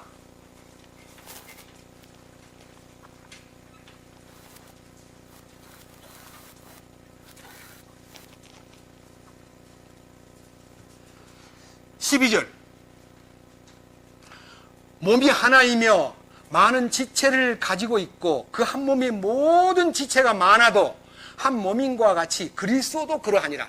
그리스도의 몸은 무엇이냐, 이 정의를 내린 거예요. 그리스도의 몸이 되려면 어떻게 해야 되느냐, 이건요 굉장히 중요한 성경입니다. 13절. 우리가 유대인이나 이방인이나 매인자나 자유로운 자나 모두 한 성령에 의해 침례를 받아 뭐가 되었고, 그럼 한 몸이 되려면 어떻게 해야 돼요? 무슨 침례? 성령의 침례를 받아야 돼요. 너 어떻게 성령의 침례를 받습니까? 여러분, 참으로 기뻐하는 침례는 주님이 공생의 시작 딱 하자마자 침례자 요한을 찾아가서 요한, 나를 침례를 받게 해줘. 그랬더니 아이고 선생님, 제가 선생님에게 침례를 받아야 될 사람인데 어떻게 선생님이 저한테 침례를 받으시려 하십니까? 그랬더니 아니야, 이렇게 함으로써 하나님의 모든 의가 이루어지는 거야. 나를 침례를 주시오 하니까 네, 알았습니다 하고 주님을 모시고 요단강에 내려가가지고 주님을 침례를 주고 주님이 물에서 올라오시는 순간에 하늘이 열리고 성령이 그의 머리 위에 비둘기처럼 임하면서 이는 내 사랑하는 아들이요 내 기뻐하는 자라고 하는 음성이 들려왔습니다. 예수님 본래 하나님 아들인데 뭐 하나님 위로부터 뭐 하나님 아들이라는 이름이 왜 나와요? 그렇습니다. 하나님의 아들이 되기는 됐는데요, 하나님이 기뻐하는 아들이 돼야 돼요. 하나님이 기뻐하는 아들이 누굽니까? 주님이 십자가 질 일은 멀리 남아있지만 십자가 질 때 십자가 지는 게 아니고요, 십자가를 지고 출발하여 십자가를 진 채 십자가로 나간 거예요. 주님의 일생은 십자가 안에서 지내신 거예요. 그렇기 때문에 공격당하고 무시당하고 별별 방법으로 오해하고 나쁜 말을 해도 주님은 성내지 않고 그들에게 대항하지 않고 그들에 대해서 일일이 설명하지 않고 내가 이렇게 잘했는데, 내가 장님의 눈을 떼줬는데, 내가 죽은 자를 살렸는데 왜 대들지? 저 미쳤네 저놈들 하지 않고 그냥 슬쩍 피해 가셨습니다. 왜? 십자가를 지신 분이니까. 예수님은 십자가를 지고 출발했습니다. 성령이 그 머리 위에 임했다는 말이요, 하나님의 기쁨과 하나님이 만족하시면서 이는 내 사랑하는 아들이요 내 기뻐하는 자라는 음성을 받고요, 성령으로 충만되어 마태복음 4장 1절에요 성령에 이끌리어 그리고 마귀에게 시험을 받으시려고 광야에 나갔더라 그러시면 40일 동안 능력 받으려고 나간 게 아니고요, 능력을 받았기 때문에 마귀에게 시험 받으러 나간 거예요. 근데 오늘날 많은 기도원에는요, 능력 받기 위해서 막 모여요. 40일 금식 기도하러. 근데 제가 아는 분이요, 나중에 알려주는데 40일 금식 기도를 정하고 올라오면요, 기도원장 앞에 가가지고 각서를 쓴대요. 나 40일 동안 금식 기도하다가 죽어도 책임을 돌리지 않겠소 하고 사인을 해야 40일 기도하는 것을 허락하지. 그 사인 안 하면 기도원에서 당신 딴 데 가 살아 그런대. 많은 사람이 죽어가요, 40일 동안 능력 받으려고 기도하다가. 여러분, 하나님의 기뻐하시는 바가 될 때에 그 침례 속에서 성령의 역사가 나타나는데, 많은 사람들이 이 침례에 대한 의미를 잘못 알고 있음으로써 이 부분에 대해서 큰 오해를 하고 있는데, 제가 내일 침례에 대한 정의를 오후 모임 때 확실하게 알려드리겠습니다. 넘어가겠습니다. 자, 13절. 우리가 유대인이나 이방인이나 매인자나 자유로운 자나 모두 한 성령에 의해 침례를 받아 한 몸 안으로 들어왔으며, 그 다음 뭐라 그랬습니까? 모두가 마시게 돼요. 뭘 마십니까? 성령을 마시는 거예요. 성령을 호흡하는 거예요. 그 다음에 한 성령 안으로 들어왔느니라. 성령의 지배를 받는 삶이 로마서 8장에 진입했다는 얘기예요. 생명의 성령의 법이 죄와 사망의 법에서 나를 해방함으로써 성령을 쫓아 행하고 성령을 따라 사니까 성령을 쫓아 행하라. 그래야만 육체의 욕심을 이루지 아니하리라는, 육체와 상관없이, 죄와는 상관없이 살아갈 수 있는 놀라운 생명의 능력이 분출하는, 이자가 한 몸 된 주님의 몸이지. 지저분하게 죄 짓고 막 골마 있는 사람이 주님 한 몸이라고요? 주님이 그냥 더덕더덕 오미 올라가지고 주님이 막 빡빡빡 긁으면서 니는 내 몸이야, 그럽니까? 주님 몸은 성결합니다. 주님 몸은 거룩합니다. 주님 몸은 더러운 것이 전혀 없습니다. 주님 몸은 흠과 티가 없습니다. 그 속에 들어가려면 뭐가 돼야 돼요? 나도 흠과 티가 없이 돼야 주님 몸 안에 들어가는 것이지. 이 지저분한 인간이 자기가 주님 몸에 붙어있다고 하는 사람은 주님을 모욕하는 거예요. 한 몸이 올라간다고요? 맞아요. 거룩한 몸이 올라갑니다. 깨끗한 몸, 성결한 몸, 주님이 기뻐하는 거룩한 몸이 한 몸 안에서 휴거가 되는 것이지, 지저분한 몸이 아직도 몸에 들어오지도 못했는데 그 몸이 어떻게 올라갑니까? 그런 거짓된 가르침에 우리가 쏘고 넘어가서는 절대로 안 됩니다. 주님의 몸은 반드시 성령 안에, 성령에 의해 침례를 받고요, 한 몸 안으로 들어오면서 모두가 성령을 마시면서, 그 다음에 그 지체들끼리요, 이 14절 이하의 몸의 지체들이 발 보고 뭐 쓸데없다 하거나 손 보고 뭐 네 잘난 척 하지 말라 하거나 귀가 막 눈 보고 욕을 하거나 이런 지체들끼리 다툼이 전혀 없으면서 오직 그 지체들이 그리스도의 몸 안에서 25절 봅니다. 25절 이것은 몸 안에 분쟁이 없게 하고 오직 지체들이 서로 같은 보살핌을 받게 하려 하심이라. 한 지체가 고통을 받으면 모든 지체가 그것과 함께 고통을 받고 한 지체가 존귀를 얻으면 모든 지체가 그것과 함께 기뻐하느니라. 이게 너희는 그리스도의 몸이요 개별적으로 지체니라 그랬습니다. 주님의 교회는요 우리만 지금 지체가 아니고요 주님이 이미 몸을 이루셨기 때문에 2000년 동안 이루신 그 몸 안에는요 아주 든든한 지체들이 다 포진하고 있습니다. 어떠냐? 뒤에. 자, 28절. 하나님께서 교회 안에 몇을 세우셨는데 첫째는 사도들이요. 12사도들이 교회의 몸된 교회의 기둥들입니다.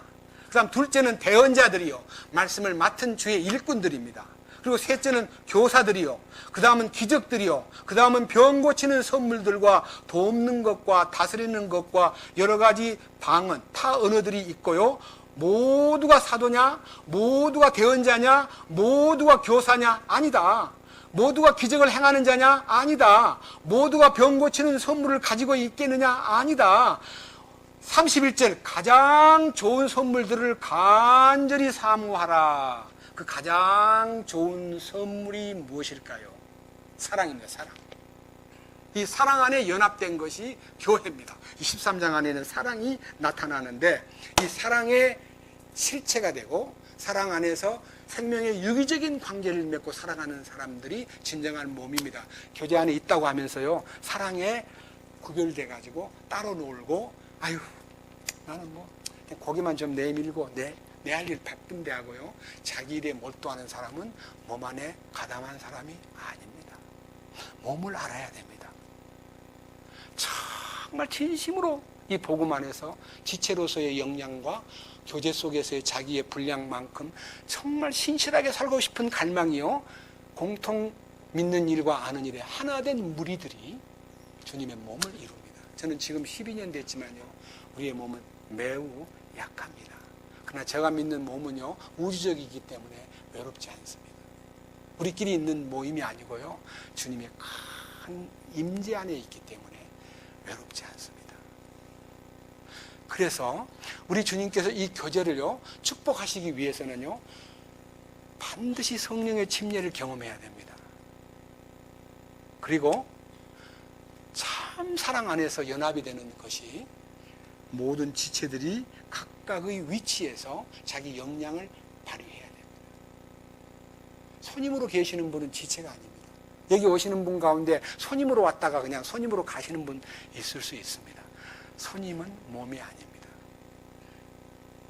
주님의 몸된 교회 안에 참으로 연결 연합된 왕의 통치권 속에서 기쁘게 살아가는 사람들이어야 세마포옷을 입도록 주님이 허락하실 것입니다. 자, 이러한 축복을요 다시 이제 고린도후서 4장으로 돌아갑니다. 이러한 축복을 실현하는 데 있어서 필수 코스가 있는데 이 코스가 왕국 복음, 그리스도의 복음이 빛날 수 있는 하나의 프로세스입니다. 놀라운 얘기입니다. 자, 이제 봅니다. 고린도후서 4장 5절.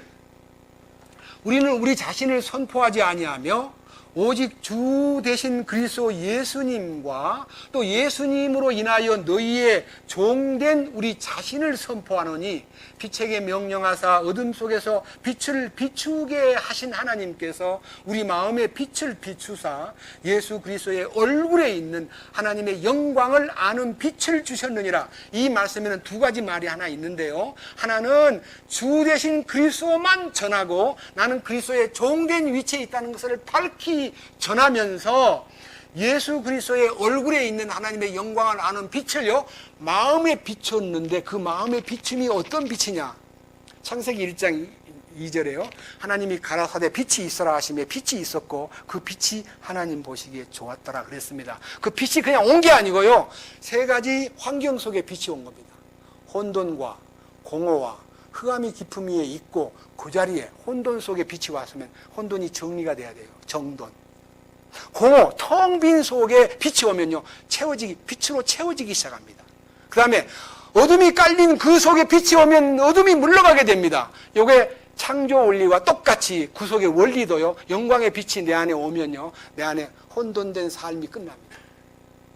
내 마음속에 무엇인가 남 모르는 공허가 있는데 그 공허도 사라져버립니다. 내 마음에 조그마한 어둠도 다 지워져 버립니다. 빛이 오면 어둠이 사라져 버립니다. 그 속에서 놀라운 간증이 터집니다. 자, 7절. 이 간증이 살아있는 왕국 복음, 그리스도의 복음의 빛을 소유한 사람의 간증인데, 이 간증이 무슨 간증이냐? 7절. 그러나 우리가 이 보배를 질그릇 안에 가지고 있나니 이것은 뛰어난 권능이 하나님에게서 나하며 우리에게서 나지 아니하게 하려 합니다. 그러니까 모든 권능과 모든 공급은 주님께로부터 온다. 나는 내 힘으로는 아무것도 할 필요가 없다. 나는 아니다. 나는 철저하게 아니다. 그래서 구약 성경 속에 모세가 나타나신 하나님에게, 하나님, 제가 이스라엘 그 민족들한테 노예 생활하는 사람을 해방시키기 위해서 가가지고 하나님 이름이 어떤 분이라고 얘기해야만 되겠습니까? 그랬더니 하나님께서 나의 이름은 I am that I am이다 그랬습니다. 하나님 자신의 이름은요, I am that I am입니다. 이 단어를요, 중국말로는 자존자라고 번역해 놨고요. 자존자. 한국말로는요, 스스로 계시는 분이라 되어 있습니다. 스스로 계시는 분. 이 말은 너무 어렵습니다. 저는 복음을 깨닫고 나서 이 이름을 놓고 많은 기도하고요. 또 어떤 분들의 이 표현을 어떻게 이 표현을 했을까 하고 막 노력을 했는데 나중에 알고 보니까요, 이렇게 표현되어 있습니다. 이다 이신 분이라고 나와 있어요. 이다 이신 분. 요 이다잖아. 나는 이다. 보세요. 여기다가요, 하나님이 누구십니까? 하고 물어보면요, 아, 그분은요, 사랑이셔요. 아, 그분은요, 생명이셔요. 아, 그분은 빛이셔요. 아, 그분은 피난처이셔요. 그분은 나의 산성이셔요. 그분은 나의 알파이셔요. 그분은 나의 오메가이셔요. 다 만유를 포함해서 다 통합니다. 그래서 그분은 이다이신 분이에요. 모든 것이 그분에게 들어가면 오케이가 됩니다. 근데 한편 나는 누구냐? 하나님의 이름 안에다가 이걸 잘라내고요, I am not 그러면 납니다. 나는 아니잖아요. 나는 사랑도 아니고 빛도 아니고 생명도 아니고 나는 아무것도 아니에요. 아무것도 아닌 자기가 발견돼야만 이다이신 분이 보이기 시작합니다. 내가 무엇인가 할 수 있다고 느끼는 것은 주님 앞에 교만한 것입니다. 나는 철저히 아닙니다. 저는 철저히 아니라고 믿고 이 강단에 섰습니다. 내가 무엇인가 이다라고 느끼는 것이 전혀 없기 때문에 주님이 주시는 말씀으로 하겠습니다. 제가 원고는 준비해놨어요. 이렇게 원고가 2달 동안요, 이렇게 원고를 썼습니다. 근데 이걸 믿지 않고, 주님, 나 이거 써놓은 거는 안 믿겠습니다. 주님 주신 대로 하겠습니다. 원고를 딱 내려놓고 서랍니다. 머리가 좋은 거 아닙니다. 성경을 많이 알기 때문에 그러는 것도 아닙니다. 주님을 믿는 겁니다. 자, 보세요. 고린도후서 4장 봅니다. 자, 그러기 때문에 뛰어난 권능이 하나님에게서 나는 것이지 나한테는 아무것도 나올 것이 없다는 것을 믿으면 이 일로 인해서 8절과 9절이 이루어져요. 8절과 9절요. 굉장히 어려운, 세상에서 감당하기 어려운 일들이 아랍에서는, 이스라엘에서는 목숨도 가고요, 무슬림 지역에서는 막 그냥 목을 잘라버리고 죽여버리는 일이 있지만요, 이 한국 땅에는 그런 일은 없습니다만 제 마음속에 환경이라든지 여러 가지 크고 작은 많은 어려움이 몰려옵니다. 예수 믿고요, 이 놀라운 왕국의 복음 안에 들어왔기 때문에 형통하고 막 잘 풀리는 거 아닙니다. 그런데 어떤 일이 벌어졌는지 보세요. 자, 8절. 우리가 사방에서 고난을 당하나 뭐가 없어요? 아, 괴로워하지는 않는 거예요. 고통을 앓고 괴로워하던 나였는데 고통에 괴로워하고 스트레스를 전혀 안 받습니다. 여러분, 저를 한번 보세요. 제 미안하지만 제가 지금 43년생입니다. 몇 살입니까? 만 73세입니다. 그렇게 보여요? 만약 제가 머리에 물 들인다면요 60대 초로 보인다 그래요. 머리에 물을 안 들여서 그렇지. 그리고 우리 집 처남 2명이 성형외과 의사예요. 진즉 몇 년 전부터 이 심술 구준 요 뒤에 눈데 두둑 있죠. 요거 수술해 준다는 거 안 했습니다. 예쁘게 보이면 뭐하고 잘나게 보이면 뭐합니까? 젊게 보이면 또 뭐합니까? 아무런 마음에 괴로움이 없습니다. 첫째, 괴로움이 없는 사람. 둘째, 뭐라 그랬습니까? 난처한 일을 당해도 뭐하지 아니하고 절망은 제 사전에 없습니다. 절망이 없습니다. 왜? 산소망이 있으니까. 그 다음 뭐라 그랬어요? 핍박을 받으나 버림받지 아니하며, 그 다음 또요 거꾸로 트림을 당하나 망하지 않는. 참 신기한 거예요. 오뚜기 거꾸로 트림을 당해도 망하지를 않아요. 엄청난 많은 사람으로부터 이 왕국복음을 전하면서요 배신을 당한 적이 많습니다. 저는 누구를 배신한 적이 한 번도 없습니다. 나는 여러 번 배신을 당했습니다. 그래도 마음속에서요 마음에서 두고 보자 그런 마음이 안 생기고 주여 그를 불쌍히 여겨주십시오. 그렇게 기도가 나와요. 누구의 힘일까요? 하나님의 능력이 공급되기 때문이에요. 그리스도의 복음은 능력이에요. 능력. 하나님의 왕국은 말에 있지 않고 능력이 있다. 예? 하나님의 왕국 속에는 놀라운 신성한 생명이 꿈틀꿈틀하기 때문에 그 비결이 여기 고린도후서 4장 10절에서 11절까지가 비결입니다. 비결. 첫째, 10절. 우리가 항상 주 예수님의 죽으심을 몸에 짊어짐은 뭐를 짊어져요? 여러분 십자가를 지고요 그걸로 끝나는 게 아니라 항상 십자가를 지라 그러죠. 항상 날마다 자기 십자가를 지라. 십자가 지고 끝난 게 아닙니다. 그 십자가는 원칙적으로 끝났지만요 모든 삶 속에 시간 속에 환경 속에 어떤 곳에나 집에서나 뭐 바깥에서나 직장에서나 버스 타고 갈 때나 십자가를 진 채 죽음을 짊어지고 살아야 돼. 죽음을 짊어지고. 누구 죽음을요? 예수님의 죽음. 그 예수님의 죽음을 짊어지면요 무슨 일이 벌어집니까? 여기 있잖아요. 우리가 종종 주 예수님의 죽음을 짊어지는 게 아니라 항상 주님의 죽으심을 짊어지면 뭐가 나타나요? 예수의 생명이 우리 몸에 나타나게 하려 합니다. 주님의 생명이 나타난다는 말은 이 생명은 단순한 생명이 아니라 하늘에 속한 생명, 조예입니다. 조예. 네, 하늘의 신성한 생명이 나타나요. 그것이 풍기게 돼요. 향기로 나타나는 거예요. 여기 향기로 나타난다고 되어 있어요. 그 다음에 11절. 죽었다는데 뭐라 그랬어요? 살아있는 우리가. 죽었다는데 뭐가 또 살아있다 그러지? 네. 이 말은요, 죽었다는 원칙은 하나님 편에서 결정한 거고요. 우리는 여전히 살아있잖아요. 숨 쉬고. 살아있는 우리가 어떻게 돼요? 예수님으로 인하여 종종 죽음에 넘기워요? 항상 죽음에 넘기움은 예수님의 생명이 우리 죽어야 마땅한 이 육체 안에 나타나게 하려 합니다. 이 육체 안에 나타난다는 말은요, 주님의 신성한 생명이 우리를 통과하고자 하시기 때문에 나는 인생의 목적이 무엇입니까? 그리스도를 나타내고 어떻게 해요? 예? 다스리는 거예요. 그리스도를 나타내면서 세상에 있는 모든 환경, 물질, 짜증, 병마, 위험 그걸 다스려요. 다스릴 힘이 누가 주냐면 주님이 나타내요. 그 다스릴 힘이 자꾸 확장되면요 왕국의 분깃이 커져요. 다스리는 것을 적게 하고 딱 움켜쥐고 난 싫어, 난 나가면 머리 아파 하고 쪼그리고 있으면요 다스림이 영역이 너무 이게 깊지 않으면 왕국을 쬐끔밖에 안 줘요. 근데요 충성되게 그 신실함을 주님을 믿고요 다스림 속에 막 이렇게 뛰쳐나가면요 주님이 신실한 종으로 더 많은 분깃을 준다고 약속하셨어요. 자, 이것이 우리 삶 속에 나타나는데 어떻게 이것이 결말이 지어지냐면 14절에 이렇게 결말을 지었습니다.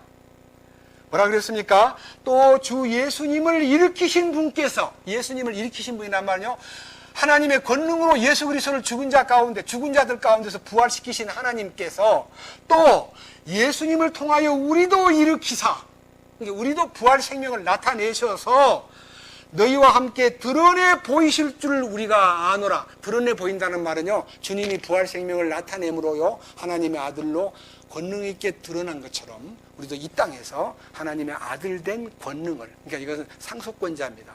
통치권자입니다.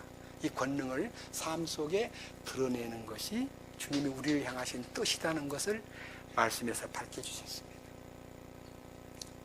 제가요, 이런 부분에 대해서 우리의 사역, 지금 이제 우리 사역자들이 다 돼야 됩니다.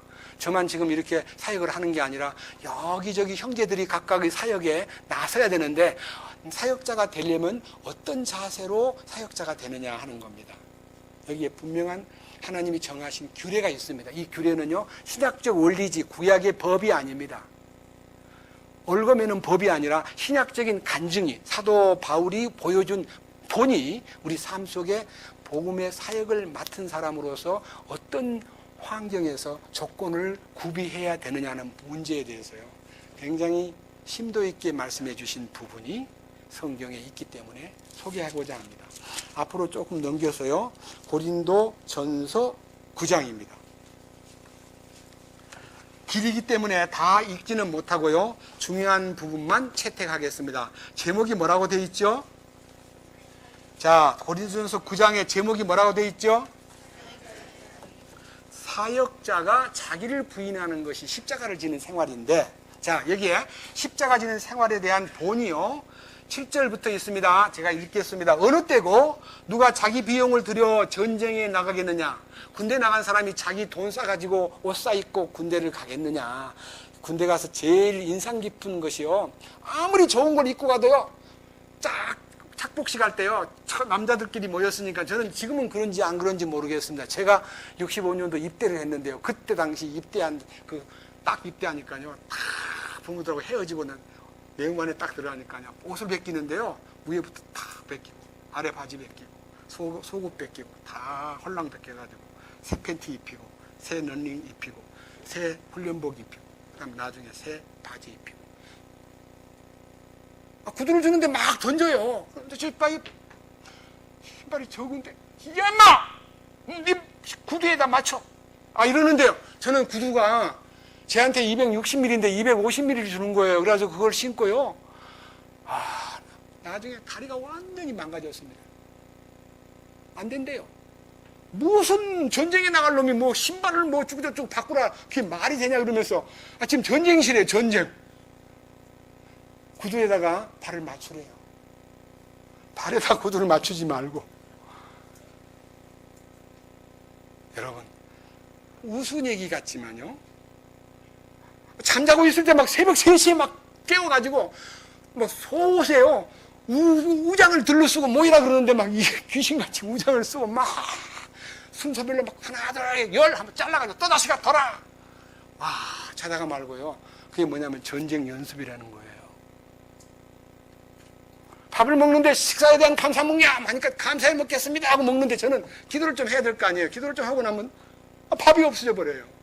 그래서 나중에 안 뺏기려고 밥을 이렇게 찾고 기도했습니다.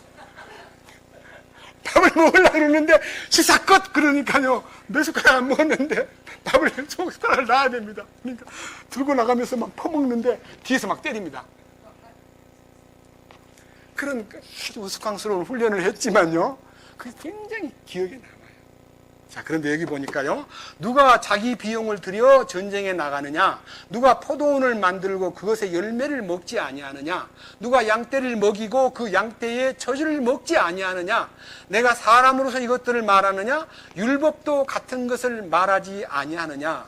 모세의 율법에 너는 곡식을 밟는 소의 입에 마개를 씌우지 말라 하고 기록되었나니 하나님께서 소들을 위하여 염려하시느냐?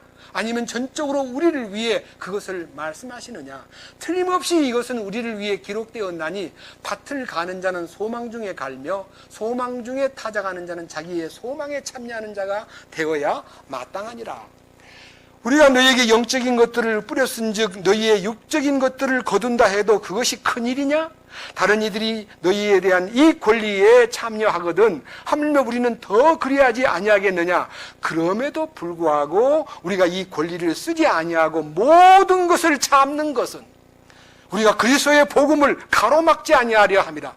만약요 그리스도의 복음을 전한다는 왕국 복음의 선포자가 돈에 눈을 뜨거나 사람의 대우받는 것에 눈을 뜨거나 사람한테 인정받으려고 간사하게 굴거나 이건 전부 다 위배입니다. 그렇게 하면 복음이 안전해집니다. 저는 이 교제 가운데 복음을 시작한 이후에 여러 사람으로부터 뭐 집도 한 채 주겠다, 뭐 어떻게 돈도 주겠다, 별별 유혹을 받았지만 전부 다 노 땡큐 했습니다. 자랑하는 게 아니고요. 이 복음에 권리가 있지만 영적인 것을 뿌렸기 때문에 육신적인 것을 받아먹을 권리가 있다고 했는데 복음의 창의가 될까 봐 노 했습니다. 지금도 똑같습니다.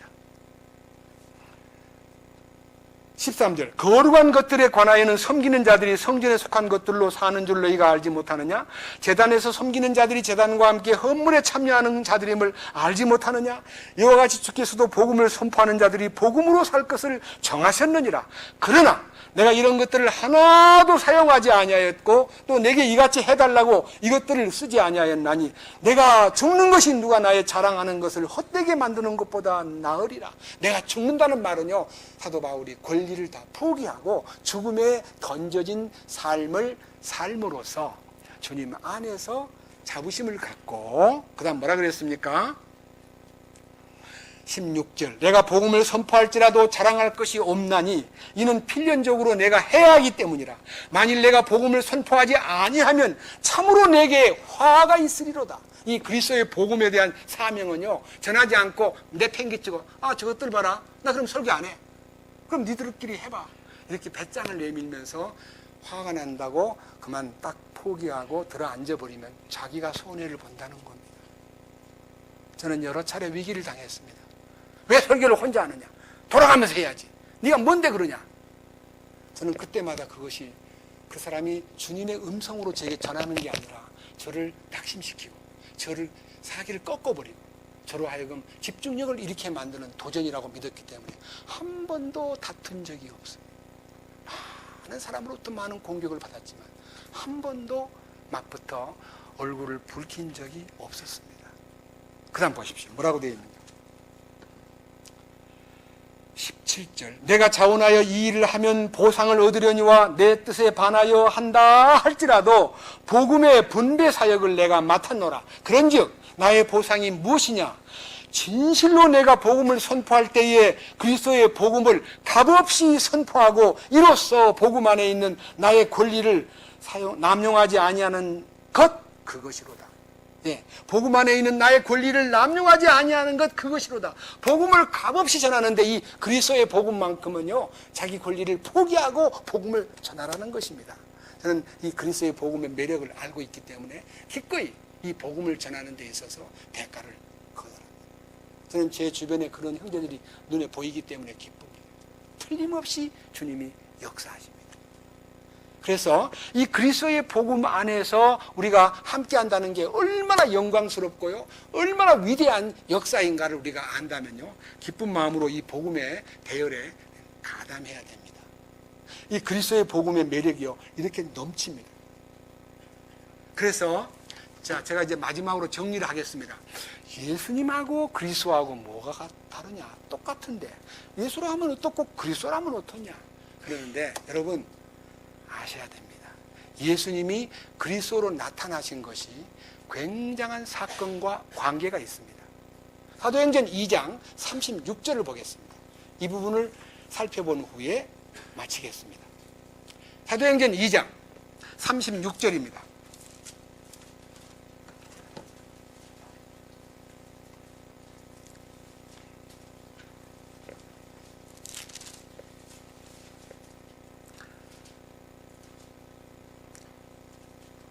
이 성경은요 2장 14절부터 36절까지의 내용이요 베드로의 오순절 메시지입니다.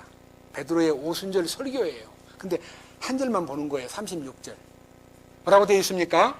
그런즉 이스라엘의 온 집은 확실히 알지니 너희가 십자가에 못 박은 그 동일한 예수님을 하나님께서 주와 그리스도로 삼으셨느니라.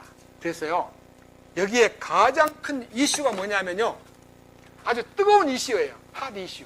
뭐냐?